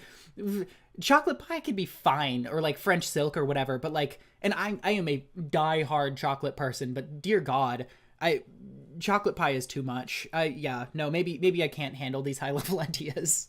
Maybe the mashed potatoes, a little bit of garlic sprints on that, and everything's been, and then you got pureed broccoli muffins. It just kind of sounds like you're a shit cook. Like, if you can't make vegetarian stuff look good, like for starters, chocolate pie would presumably be vegetarian. I don't know what you're putting in. I don't know what meat. Wait. Oh, well, actually, I guess if you're putting eggs in it, you can make vegetarian chocolate pie and stuff like that all the time. I haven't made pumpkin pie in a long time, but I'm assuming that that's vegetarian. Mashed potatoes are vegetarian. If you've got garlic on that, like you, the majority of what you've described is already a vegetarian option. There's just usually like a meat substitute or something. But like, okay. Whatever the hell the poser wants. these The poser. broccoli muffins are the turds in the punch bowl. It's the forced little things that are otherwise in a beautiful and amazing spread. And Hogwarts Legacy was like that. It was a wonderful game. Still is. I was really enjoying it. It was beautiful. Both, man, Ghost of Tsushima, which is not woke at all. I mean, it's just like, I'm surprised this exists. It's a wonderful game. But Hogwarts Legacy, the world building was amazing. I loved it. And so That's something that I doubt, just knowing Harry Potter world building, but I do not know enough about this to dispute it. there's obviously truly creative people working on that. The gameplay, you had obviously competent technological programmers and people, video game developers who know how to translate into, I mean, a lot goes into a video game. And they did it. They came up, but then, you run into some old lady in the forest. She's doing plant research. Okay. Oh, me and my partner. Like, oh, is it a woman? It is a woman. Oh, okay. Seriously, it's literally just a gay person existing in a piece of media. Like it's not, it doesn't go any deeper than that. It's literally just a person that is not cis white straight in my movie that is offensive, in my video game that is upsetting to me. Like, I don't even know how you get through life if you're too fucking triggered to handle like Fallout New Vegas, you know? Like, it's if meeting Arcade Gannon is enough to send you into this like death spiral, you're getting super invested in the story, you're having a fantastic time, and then Veronica Santangelo mentions her fucking girlfriend and you lose it. You can't handle it. Like, oh my god. That's all it is. Like, it doesn't matter that the game is a part of a franchise made by a person who hates trans people so much that she coalition builds with pedophiles. Like, it doesn't matter that any of that is the case. The fact that a gay person is there, I mean, fuck. Okay, I kind of want to make this comment on this at some point in a future video or whatever, because this is a wild story. But not wild, but it was ridiculous. There was one time that I was at work and I was talking to a guy, and he was trying to convince me to go see the new Fantastic Beasts movie. I think it was The Secrets of Dumbledore. And the impression that I had gotten up until that point was that it was just like an ass movie. Like, it was so bad and not worth seeing, you know? I mean, same reason I didn't go see Dial of Destiny. Like, it just wasn't good. And he was like, no, it's so fucking good. He didn't say fuck, but he's like, it's so good. It's just like 2 hours of Dumbledore kicking ass or whatever, you know? And he was like so hype, which, first of all, like, that sounds kind of boring to me, whatever. He was like, well, I mean, except for the fact that it was kind of ruined by the fact that he was gay. And it was like I feel like we have stumbled upon the worst movie take I've ever heard. Like, Fantastic Beasts 3 was a fantastic movie. It was wonderful. There was a gay person though, and that did ruin it. Like how are you so wrong, so fractally incorrect about something? I don't even remember what that related back to. I mean, just like in discussing this franchise and whatever, like, it's not enough that people behind this be like so deeply on your side that they act like repulsive people. Like, you like any hint of people not belonging to the hegemonic group or whatever is enough to send you fucking spiraling. And then they like bitch and moan that other people get offended at shit when they literally can't handle, like, they can't handle it, emotionally speaking. Hey. All right, that was it. And even that, I think that was the only thing I could really remember on Hogwarts Legacy. That was the only thing? That was it? There was Hogwarts Legacy was a fantastic game, except there was two gay people in a relationship, and that was enough to be like, it's brings the game down. Yes, I am a Fallout New Vegas fan. Coincidentally, I understand none of the ideologies that it's critiquing. Yes, I do agree with Mr. House. Thank you very much. I legitimately, I cannot fathom these takes. If this is Dave Rubin, my brain is still recovering from taking in so many high level ideas. We're 11 and a half minutes in. Oh my god. Oh, I hope he gets bored and starts talking about something else so I can get bored too. That was woke. And yeah, okay, it's one turd, but still a very good game. And what I'm afraid of is just like your idiot cousin who has to be vegan or organic or whatever. Such a high percentage of the population. We like freedom, by the way, over here. We like the choice to eat what you want to eat. We're real big on that in this town. Is their entire value is derived from what is essentially their traits that they were born with or they created. So, oh my God, I'm female. Oh, if you're just starting watching, this guy is talking about why Invincible is it's woke, like it's a good show, and he's trying to understand why on earth he thinks it's good if it's still woke. The first half of this was about that. And now he's going off on a tangent. I'm assuming he's coming back to Invincible at some point, but that's where we're at. Okay, you're born female, and you see how that goes. Like, oh, wait. Oh, he's talking about trans stuff. Is their entire value is derived from what is essentially their traits that they were born with or they created.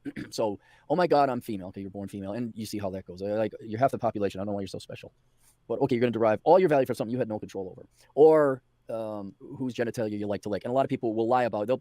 Dude, the number of straight people that are faking being not straight just for attention whoring and coincidentally an insult.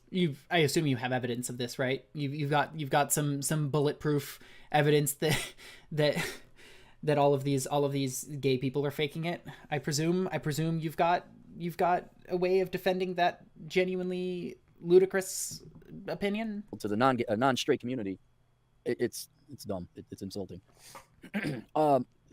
That is so important to these generally worthless, lazy, not productive people. Posers is what they are. It's so important to everybody that, or not to everybody, but to a certain segment, a small but maybe even growing segment of the population, that not only is it going to be, you're going to have these turds in the punch bowl, there's always going to be the zany gay character. There's always going to be the mixed race couple. There's always going to be something. There's always going to be the mixed Does Invincible even call attention to that at any point? Like, someone correct me if I'm wrong, but I don't even think they mention the fact that the relationship, like, they're just there. I mean, William mentions he's gay, so, like, okay, yeah, it's called out. I mean, it's not crazy, it's not wild. Like, he just says it and makes a couple jokes about it. But, like, or are you literally just seeing that there are interracial relationships in a piece of media and that, like, that offends you? That is what upsets you. Like, it doesn't matter that so many important characters are white, so many cool, like, awesome characters are white. Like, no, there are interracial relationships, and that's always going to be the case. Like, so the fuck what? Like, dude, is Indiana Jones in the Temple of Doom fucking woke now because there's an Asian kid in it? Like, is that where we're at?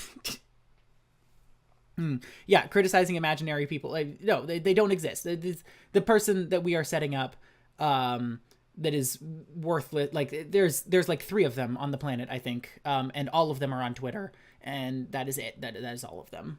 I don't think it's going to go away. I think the best you can hope for going forward is going to be like an Invincible, where it's an outstanding work of art, but we got to tolerate our idiot cousin that wants the pureed broccoli muffins.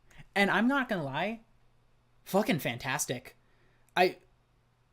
That sounds amazing to me. The idea that like, we're moving forward, we've got fantastic media, great shit, freaking everything everywhere all at once tier. I keep coming back to that movie. Like, stuff on that level, and also it's progressive, and also it has like positive messages, and also people who've never hopefully by this point they will have, but people who don't often see themselves represented on screen get to see people with their experiences, get to know that it's okay to be like them without it being this fucking this shit show every single time, without people losing their minds. Like, what the hell, you know? Like, great example, like the fact that you come in, and from what I hear, the Halo TV show was not good. Like, I've never played Halo, never watched the show, but I did not hear good things about that show. But the idea that, like, that's the thing to get upset about, the fact that there's a mixed race couple, and it's weird to me because that, I feel like in 2018 or 2016, like the height of anti-SJW stuff, like, I don't even know if this is something that they would have gone off about. I mean, maybe I'm misremembering things, maybe I'm rewriting history here,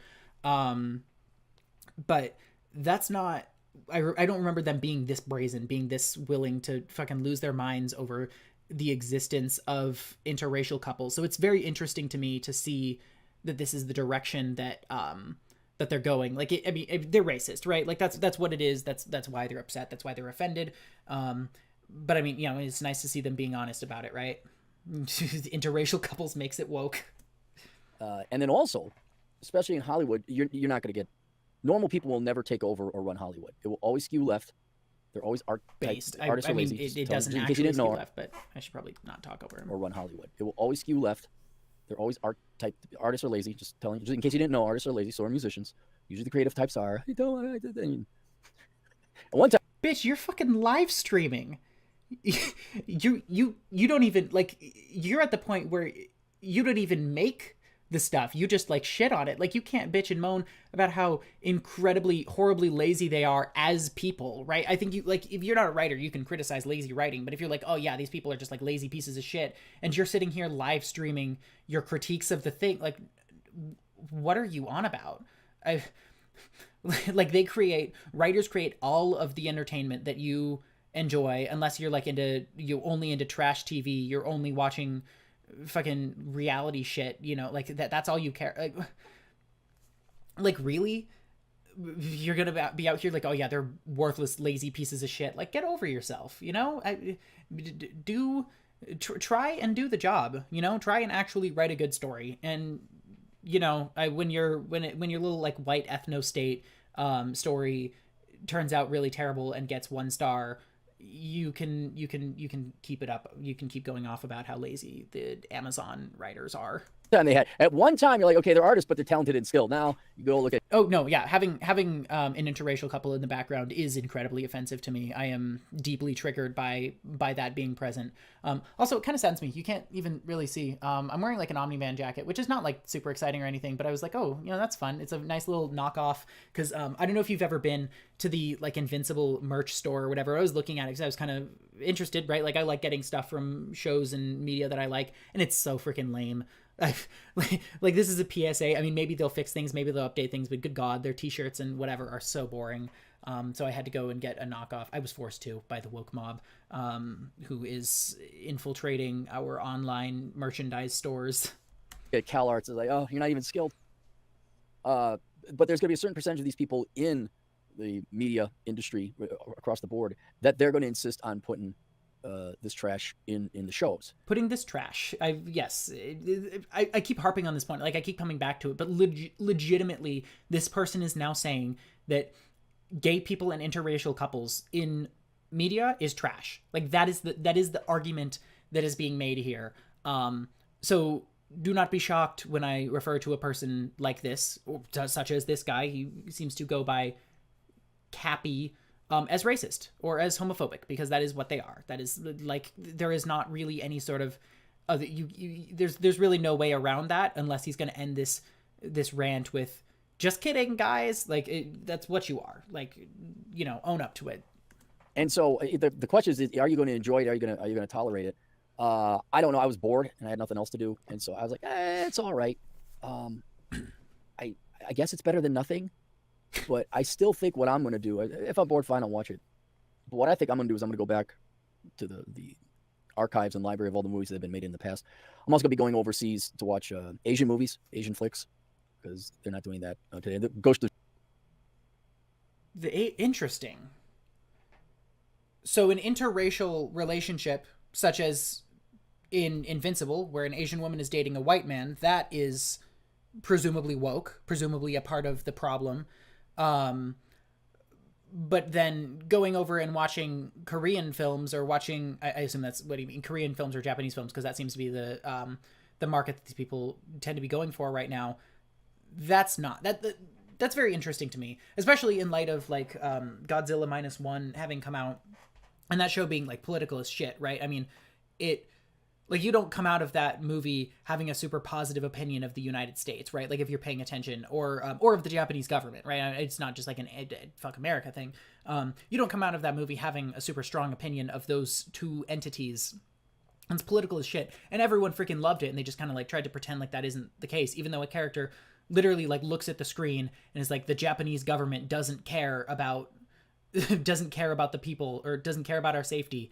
And then and it also shows like an American nuclear bomb, the Bikini Atoll test, giving Godzilla like crazy mutant powers that end up destroying things even more. Like, it's literally like there are definitely elements of a lot of foreign films that I think would be a good idea for us to implement more in Hollywood, right, of the stuff that I've engaged with. And I'm not like the best, most qualified person to talk about that. But it's so weird to me. It's so weird that they just like, they seem to be so media illiterate that they're incapable of recognizing that when it's in the stuff that they like. But when it's in the stuff that they dislike, then obviously, you know, they can point it out and they can bitch and moan about it. such as the fat black woman in Invincible. Going overseas to watch Asian movies, Asian flicks. Also, do you have to go overseas? This live stream is sponsored by fucking NordVPN or some shit. Because they're not doing that today. The Ghost of Tsushima kind of showed me. I don't know when it came out. I think it was 2017, 2018. This is like it's an experience. This is like the perfect video game as far as I'm concerned. If there are Ghost of Tsushimas out there, if there are foreign productions in entire quality, life is too short to even tolerate the turds in a otherwise high quality punch in a punch bowl. And so, if you want, like it's not also predictive value. Yeah, you can just expect. Oh, look, the standard mixed race couple. Oh, look, the Latina who. What's the stereotype? If the black girl's going to go major in social justice, what would the Latina do? She is going to be sassy, in your face, loud. Okay. Number one, if we're gonna make a whole huge ass deal out of the fact that that Invincible is super fucking woke and it's constantly throwing in your face, and they all have these obligatory characters, they all have the obligatory black woman who's majoring in social justice, despite is he able to name another example of that? There's not even a Latina character prominently featured in Invincible at all that I can think of, right? Like, unless I'm being very, very blind to that's not even a thing, is it? Like, if you're gonna go off, like, at least use examples that are in the show. Or is it possible that maybe just occasionally there are people of different experiences, of different walks of life in your movie, and that's just kind of a normal thing, you know? I know, I almost want to like create a list of old movies that they're not allowed to watch anymore because it's got like the obligatory shit. Because I mean, if you go back and you watch movies from the 80s, obviously there's stuff that's like a lot more insensitive and whatever in a lot of that stuff, you know, something it's worth criticizing, whatever. But also, I mean, they have a lot of the same kind of like theming and the same topics that they're covering. So I don't know, it's food for thought, I suppose. Jealous? I don't know. It's just whatever. Not. Wait. He doesn't even know. Black girl's going to go major in social justice. What would the Latina do? She is going to be sassy, in your face, loud, jealous. He doesn't even know. Like, he's complaining that all modern media has this obligatory Latina character and then he doesn't even know. Like, he doesn't even know the character trait that she's supposed to be exhibiting. Like, what? Like, how can you be like, oh, it's fucking everywhere. It's infecting all of our media. You know, the thing.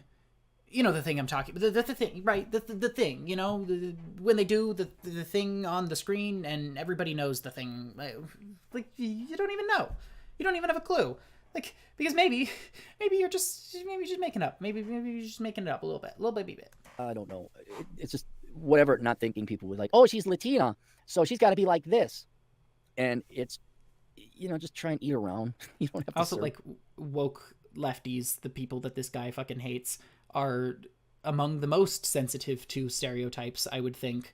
Like, that would be like woke people would be among the first to be like, hey, why are you repeating this, you know, trope over and over again? Not that should matter, not that we should let, you know, actual real world experiences get in the way of good narrative, but, you know. I guess you can't. You have to take the broccoli. That's the thing. You go watch the show, you can't unsee. I can't unsee. I don't even know Mark Grace is the main character, by the way. He's Invincible. I don't even know his girlfriend's name. I'm like, oh, statistically very impossible overweight black chick who is stereotyped to death, and oh yeah, she's making out with the hero. You can't unsee. You don't understand. My eyes are scarred. The motherfuckers in Vietnam have nothing on the fact that I had to fucking see. I had to watch in an animated show 2 characters kiss for like a minute. I had to watch that.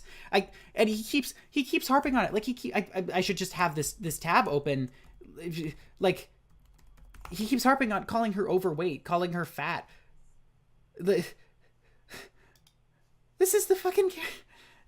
And I zoom in here, like, he keeps going out. He's like, oh, I can't believe that I know I'm repeating myself, but he's repeating himself, and like, what the fuck? Like, statistically impossible. Like, you can't shut up about it. Like, bro, do you even like women? Riddle me this. Do you even do you like women? Like, just as a general rule. You mentioned earlier that you have a girlfriend by some miracle. Do you like women? You know, are you cool with them? Do you have a generally positive opinion of them, or do they upset you when you see them? Mm-hmm. Yep, that's what's going to happen. All right, sure. You still have to see it. It's still jarring. That's the thing. I don't know if he's away the mixed race alien couple. Yeah, if fucking Alan's dating the fucking tentacle lady, I can't handle. That scene also happens like right at the same time that Mark and Amber are making out. Like, literally, it gets, at least to my taste, like kind of gross. You know, like they're freaking tentacle shit happening. Like is he gonna, like, he can't unsee the black woman kissing a mixed race boy. But like, yeah, that bit's fine. Like that bit he was into. That bit doesn't warrant mentioning.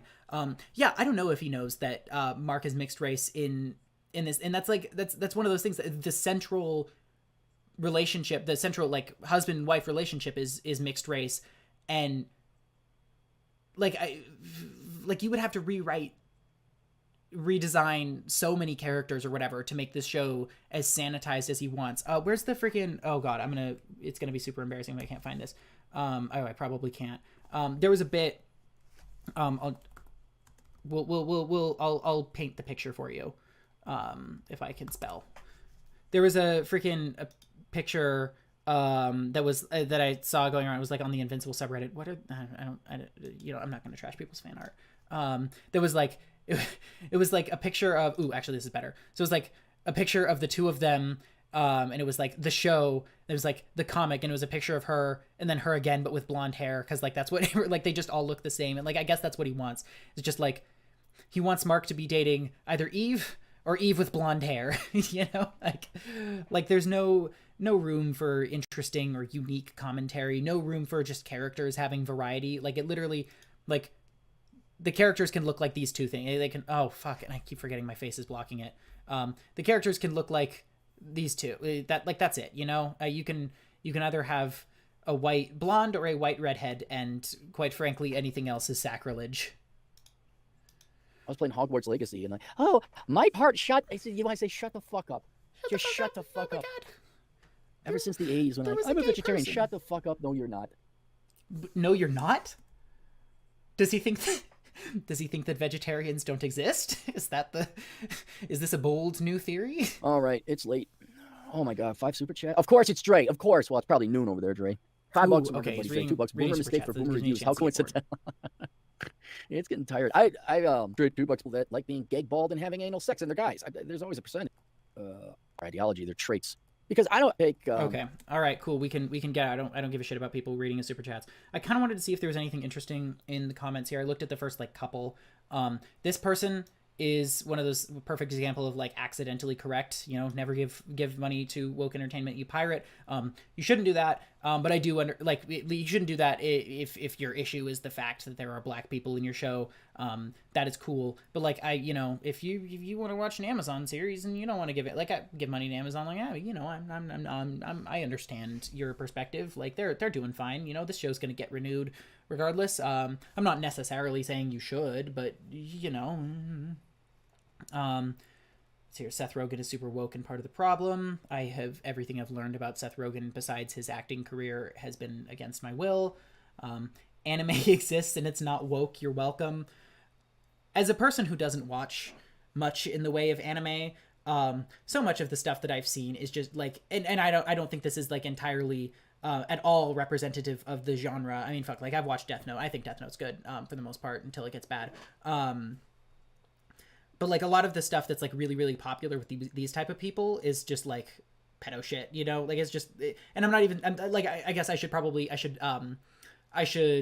clarify. I'm not accusing people of that. I just think I think that it's a trope amongst people like this that you need to have, an older guy dating a younger woman, part of like the trad wife type of bullshit. I don't mean to accuse like a bunch of people but I do think that's a bit, that that's the stuff that they think is valuable is literally just when the characters are all like, teenagers or younger. Let's see. Show is just edgy shit, which people think is mature because it has gore. Sure, dude. Fuck themes, right? Fuck character development. Okay, yeah, I don't know. Comments are not that exciting. I do really want to see if this guy has some takes on The Boys. Like, oh my god. Shit, can I just like search like this? Is this gonna be the best? Ooh, fucking Wojaks. That's a really fantastic sign. Okay, let's see here. The Boys. No, nothing. Let's try searching this channel name with The Boys. If not, nope. Oh, nothing. Oh, that's unfortunate. I would really love to see what this man's hot takes are on that piece of media. I don't know. Is there anything even remotely otherwise interesting on here? Yeah, out of this guy's videography, I gotta say I'm kind of getting kind of bored of it. But let's see here. There was another video that I kind of wanted to see. We're gonna search Invincible woke and see if it comes up. I think it was probably that one. That's a person that I probably ultimately agree with. This is the video essay that ruined the world. Okay, yeah, I do kind of want to see what this person has to say, because apparently Invincible did a race swap and that's upsetting. So let's hear about it. Hello, I'm Patrick Stewart. This Did is you the most know adorable that man on the right planet. now over 70 million? Sorry, man. I remember people getting excited about Amazon Prime's Invincible when it first came out, and of course now we have a second season of it, and I was like, why? Invincible is not a comic that's really something that we want an adaptation of. It really was one of the proto-woke comics back in the day, and of course the Prime version only makes... You know what? 18 seconds in, I appreciate this. I fucking appreciate this person having... I mean, I'm sure we're about to get some of the dumbest takes imaginable. Maybe not. Maybe I'm jumping the gun a bit. But I appreciate a person at least being able to recognize that it was always this way, that this has always been how it is. Instead of pulling the shit like the people who go back and they're like, oh, the shows and the movies that I grew up with have none of this political stuff, when really it was just coming out when you were too stupid to understand politics, and so now you have this this attachment to it. This nostalgia obsession with it, and so you can't recognize the fact that it was always political or that it always had opinions on things. So you know what? Like, props to this person for at least being able to clear that bar. It woker. Now, this is to be expected. It's Hollywood 2023, but having the creator actually defend choices that are being made to race swap and gay swap, is it gay swap? How do you even say that these days? Characters is absolutely crazy at this point, because a creator should stand by their own art, you'd think, but these people only stand by the Hollywood money. They have no... So okay, this is a really interesting thing to me, that these people, I think, kind of only selectively apply. Actually, maybe that's not even necessarily the case. But the idea that you need to stand by your art, that the way you did things before is how things always have to be. A random example of this that kind of comes to mind, and I think this was because it was in like the H Bomber Guy video essay on director's cuts, was the movie Magnolia. If you've ever seen that, it's a pretty good movie, definitely worth watching. And the director defending at the time the runtime of like 3 hours, and later on eventually recognizing like, oh, I would have cut that down. Sorry about the squeaking on the chair. Like I would have trimmed that film down, and I mean it definitely deserves it. There are places where the movie drags. Again, I mean, good movie, totally worth watching, but that's a fair criticism, is a fair thing to recognize. So I think it totally makes sense for an artist who started, again, I think Invincible started in like 2003, something like that, to have evolved as a writer since then.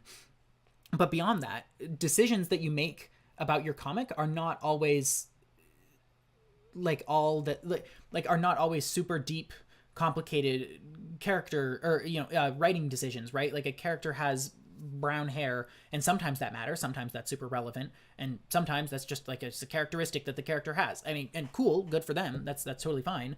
But it's something that's like, yeah, if you change it and the character's blonde now, like, who gives a shit, They didn't fucking fire Daniel Radcliffe when they found out that he can't wear green color contacts, I think that's okay. I think it's okay with me to make changes like that. And they didn't even wait. He said something about gay swapping. Did they even sexuality swap anyone in Invincible? Because William wasn't sexuality swapped. They just made him come out earlier, as in like before the show.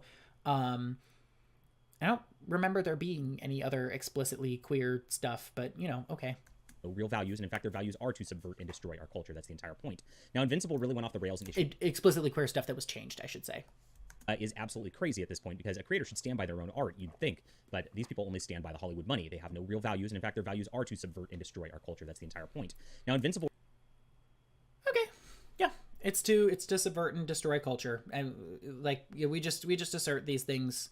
That's just a fact that we're fucking telling you. Really went off the rails in issue number 79 when it became a comic about cheering for the character Eve to get an abortion, and I stopped reading at that point. Couldn't do it anymore. Oh, okay. Well, that was the thing that I was trying not to spoil earlier to anyone who has watched this long. That is a thing that gets brought up and discussed in the context of the story. And well, quite frankly, even if you were anti-choice for some reason, and the perspective I think is quite silly, but even if you were, I don't really see why a character who having a different opinion than you is something that you can't handle, you know? Like, I don't get that, you know? I personally value my ability to empathize with people who disagree with me, it's especially like normal average people. You know, it gets harder when you're talking about like pundits and shit like that, but that's my hot take, I guess. That was sick, and it was something that was flying in the face of all Christian Americans, and there was no way to go forward with that comic at that point. So I never even bothered watching the Amazon show, but here it is right now. A bunch of characters have been shifted over to become black now, of course, because this is 2023. Invincible's best friend in the show, of course, has been made into a gay guy now, because you have to have that. Made into see, okay, you know what? Never mind. This person doesn't even know. Like, that's literally, that was a thing in the comics already. So that is the thing he was talking about, sexuality swapping. He just doesn't know what he's talking about. Which, you know, surprise. Whoa, a Christian nationalist doesn't know what he's talking about? Who could have guessed? A gay and a black, you have to check every box when you're with Hollywood for the woke bingo card, and this is it. Invisible co-creator, except for a Latina woman who is, what was it, sassy, I think is what he said, was what the other guy said. They haven't checked that box yet, and until they do, quite frankly, I'm boycotting this show. They need to check every woke box for me, I'm afraid. Robert Kirkman stands by his race swapping in animated adaptation. We have to recognize that a couple fuck yeah, stand by your art, dude. Dumb white guys made this comic back in the early 2000s. See, it's not enough that you just include a black character or a gay character or whatever. You have to self-flagellate the fact that you can't make a silly joke. You cannot make self-deprecating jokes. You can't do that. In our untriggered, in our edgy, in our badass, you know, truth-telling, fucking, we're all Rick Sanchez except we're Christian world, you can't make jokes about your race. That's not allowed. I mean, granted, of course, you know, we can shout racial slurs, and we can denigrate gay people for existing and harass people who get abortions, but to be clear, we can't be harassed, and we can't make jokes about ourselves. That is the world that we have built for ourselves. And I just want to make that clear, that is the acceptable level of discourse. If you are white, you mustn't joke about that fact. Quite frankly, it's disgusting. You are a white male. You have to hate the fact that you're a white male in order to get make some sort of apology for creating your art. You're right. He hates it so much that he's adapting his comic series into a TV show. He's so upset. He hates himself so goddamn much that he's literally getting what I assume is a lot of writers' dreams, turning a piece of media that he created for at least the second time, right? I mean, obviously he got The Walking Dead, like, that he's turning it into this massive popular TV show. Fucking hates himself. That just had characters that you made out of your mind. It doesn't make any sense at all. But this is where we're at in 2023. I mean, this is what Robert Kirkman has to do in order to keep his street cred as a white male at this point. It's ridiculous. So, yes, Invincible was born out of his personal belief that he and artist Ryan... I love that you can just say anything. You can be like, oh yeah, the reason he does this is because he's trying to keep his street cred. Like, no justification for that, no defense of that opinion. Just like, oh yeah, that's definitely why. That's definitely what it is. Sure, dude. Like, sure, you can just say anything. Which I think is especially funny because obviously, like, if you go the anti-woke grift, like, you've got people chomping at the bit to give you money, if it benefits them, if it defends them. I mean, fuck, dude, like, fossil fuel money, send some of that shit my way, right? Ryan Otley failed to make the original comic sufficiently diverse by modern standards. That's right. Cool. As can be confirmed by audiences who engaged with both iterations of the hero's story, a total of 3 members of Invincible's cast were subjected to Hollywood's favorite method of virtue signaling. First and foremost was Amber Bennett, the first love interest of the series, who, of course, was a blonde white woman in the comic. A very, very boring blonde white woman. That has very little to do with the fact that she is blonde and white. In fact, I'd argue it has basically nothing to do with that fact. But nonetheless, she's a very boring character. And if nothing else, even if you're a massive Amber hater in the show, you can't really call her boring. And quite frankly, I would much rather, and again, it doesn't do this to me, but I would much rather a show annoy me or make me feel something than be incredibly bland. You know, there's a reason why I couldn't get through the 5th season of Arrested Development, and it was not because it was offensive or because it was upsetting to me. And then, nope, not anymore. She is now a black woman in the show. Oh, God. And this goes on and on and on. But the crazy part here is, of course, that he is going out there and saying, oh, we need to change this because we're white and we made a white book. And oh my gosh, that's a bad thing because white is bad. That wasn't, it wasn't a sentence that was said. That wasn't the words that came out of his mouth. But sure. Fantastic. Yep. That's really the takeaway here. White is somehow something you should be apologizing for. That's racist, that's, isn't it? again, not what was said. Now, there's other shows that have been actually declined. Now, I know of a comic creator who actually had his comic in an option to make a show. They were getting close to it, and they decided to try to race swap these characters to do this to his show also, and he actually declined it. He said, I made the characters the way that I did for a reason, and I want them to be that way, and it actually killed the show. Hollywood will stop the show over the diverse race. Okay, I really want to know what example he's talking about, what story he's referring to, because to me that sounds freaking wild. Like, unless there's a goddamn important reason why a character is of a particular race, which valid reasons for that exist, important experiences and stuff that character might have, but unless that is the case, I cannot fathom turning down what I assume is this writer's like fucking dream over a white person being black now in the adaptation. I just let that thought, it boggles my mind. Like, do you like stories? Do you like storytelling? I don't know. I mean, obviously, maybe there's something specific that was very silly. I'm not out here saying that Hollywood gets everything right. They get most things wrong, but I coming from this person, I'm skeptical. Virtue signaling. This is what they do every single time. Now, this one man stood tall, and I can't unfortunately reveal his identity because, this is 2023. If somebody talks to my channel in the comic book industry, you know that they're going to get blacklisted. It's going to be a problem. But I appreciate that they're... Did that not, reveal his identity sufficiently to... I mean, has that not made it clear enough to anybody who would know who's in the biz anyway? I don't know. It's like maybe I'm mistaken, but that feels like that was enough information that a person who wanted to find out could figure it out.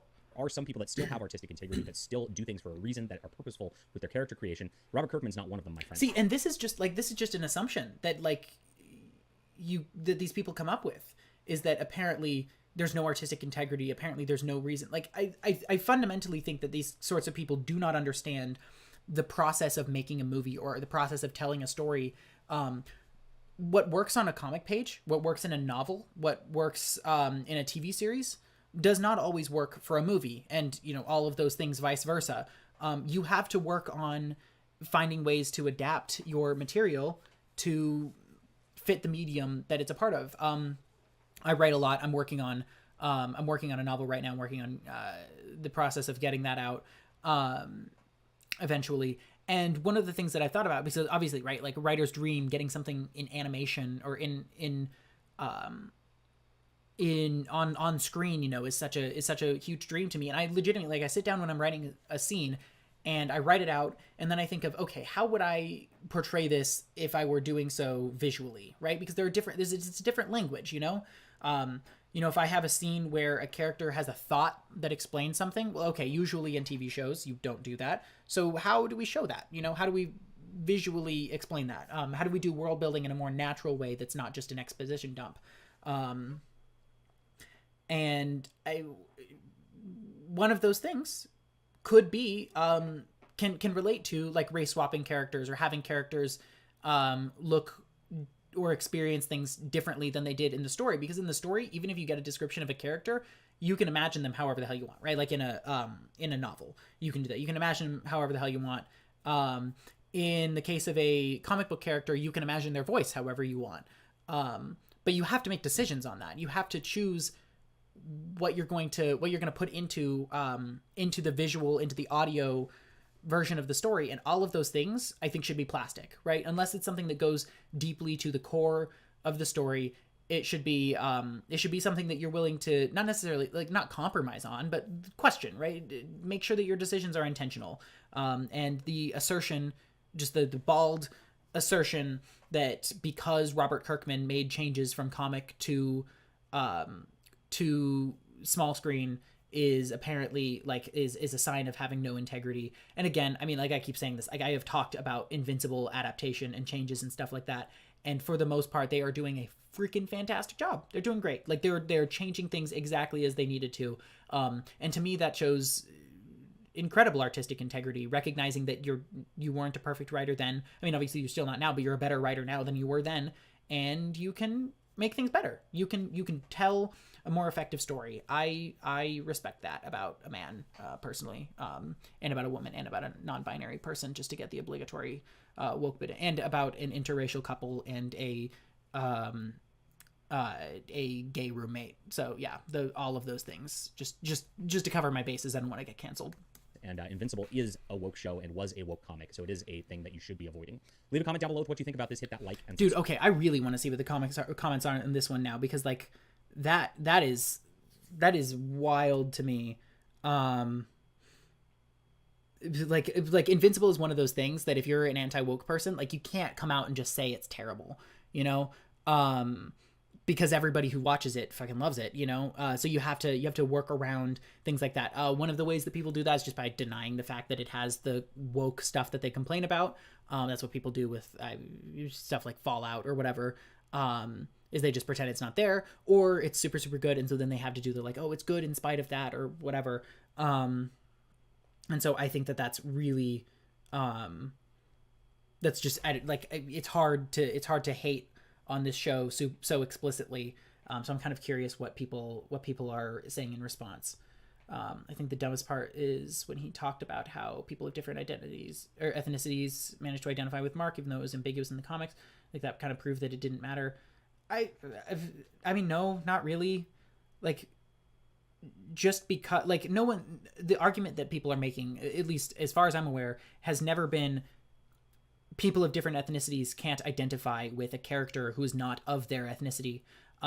It's generally speaking that that people of different, you know, different experiences, different demographic groups aren't always represented on screen, or haven't been represented to nearly the same extent as people of the more like hegemonic demographics. And so seeing themselves represented is one of those things that just it tells you, hey,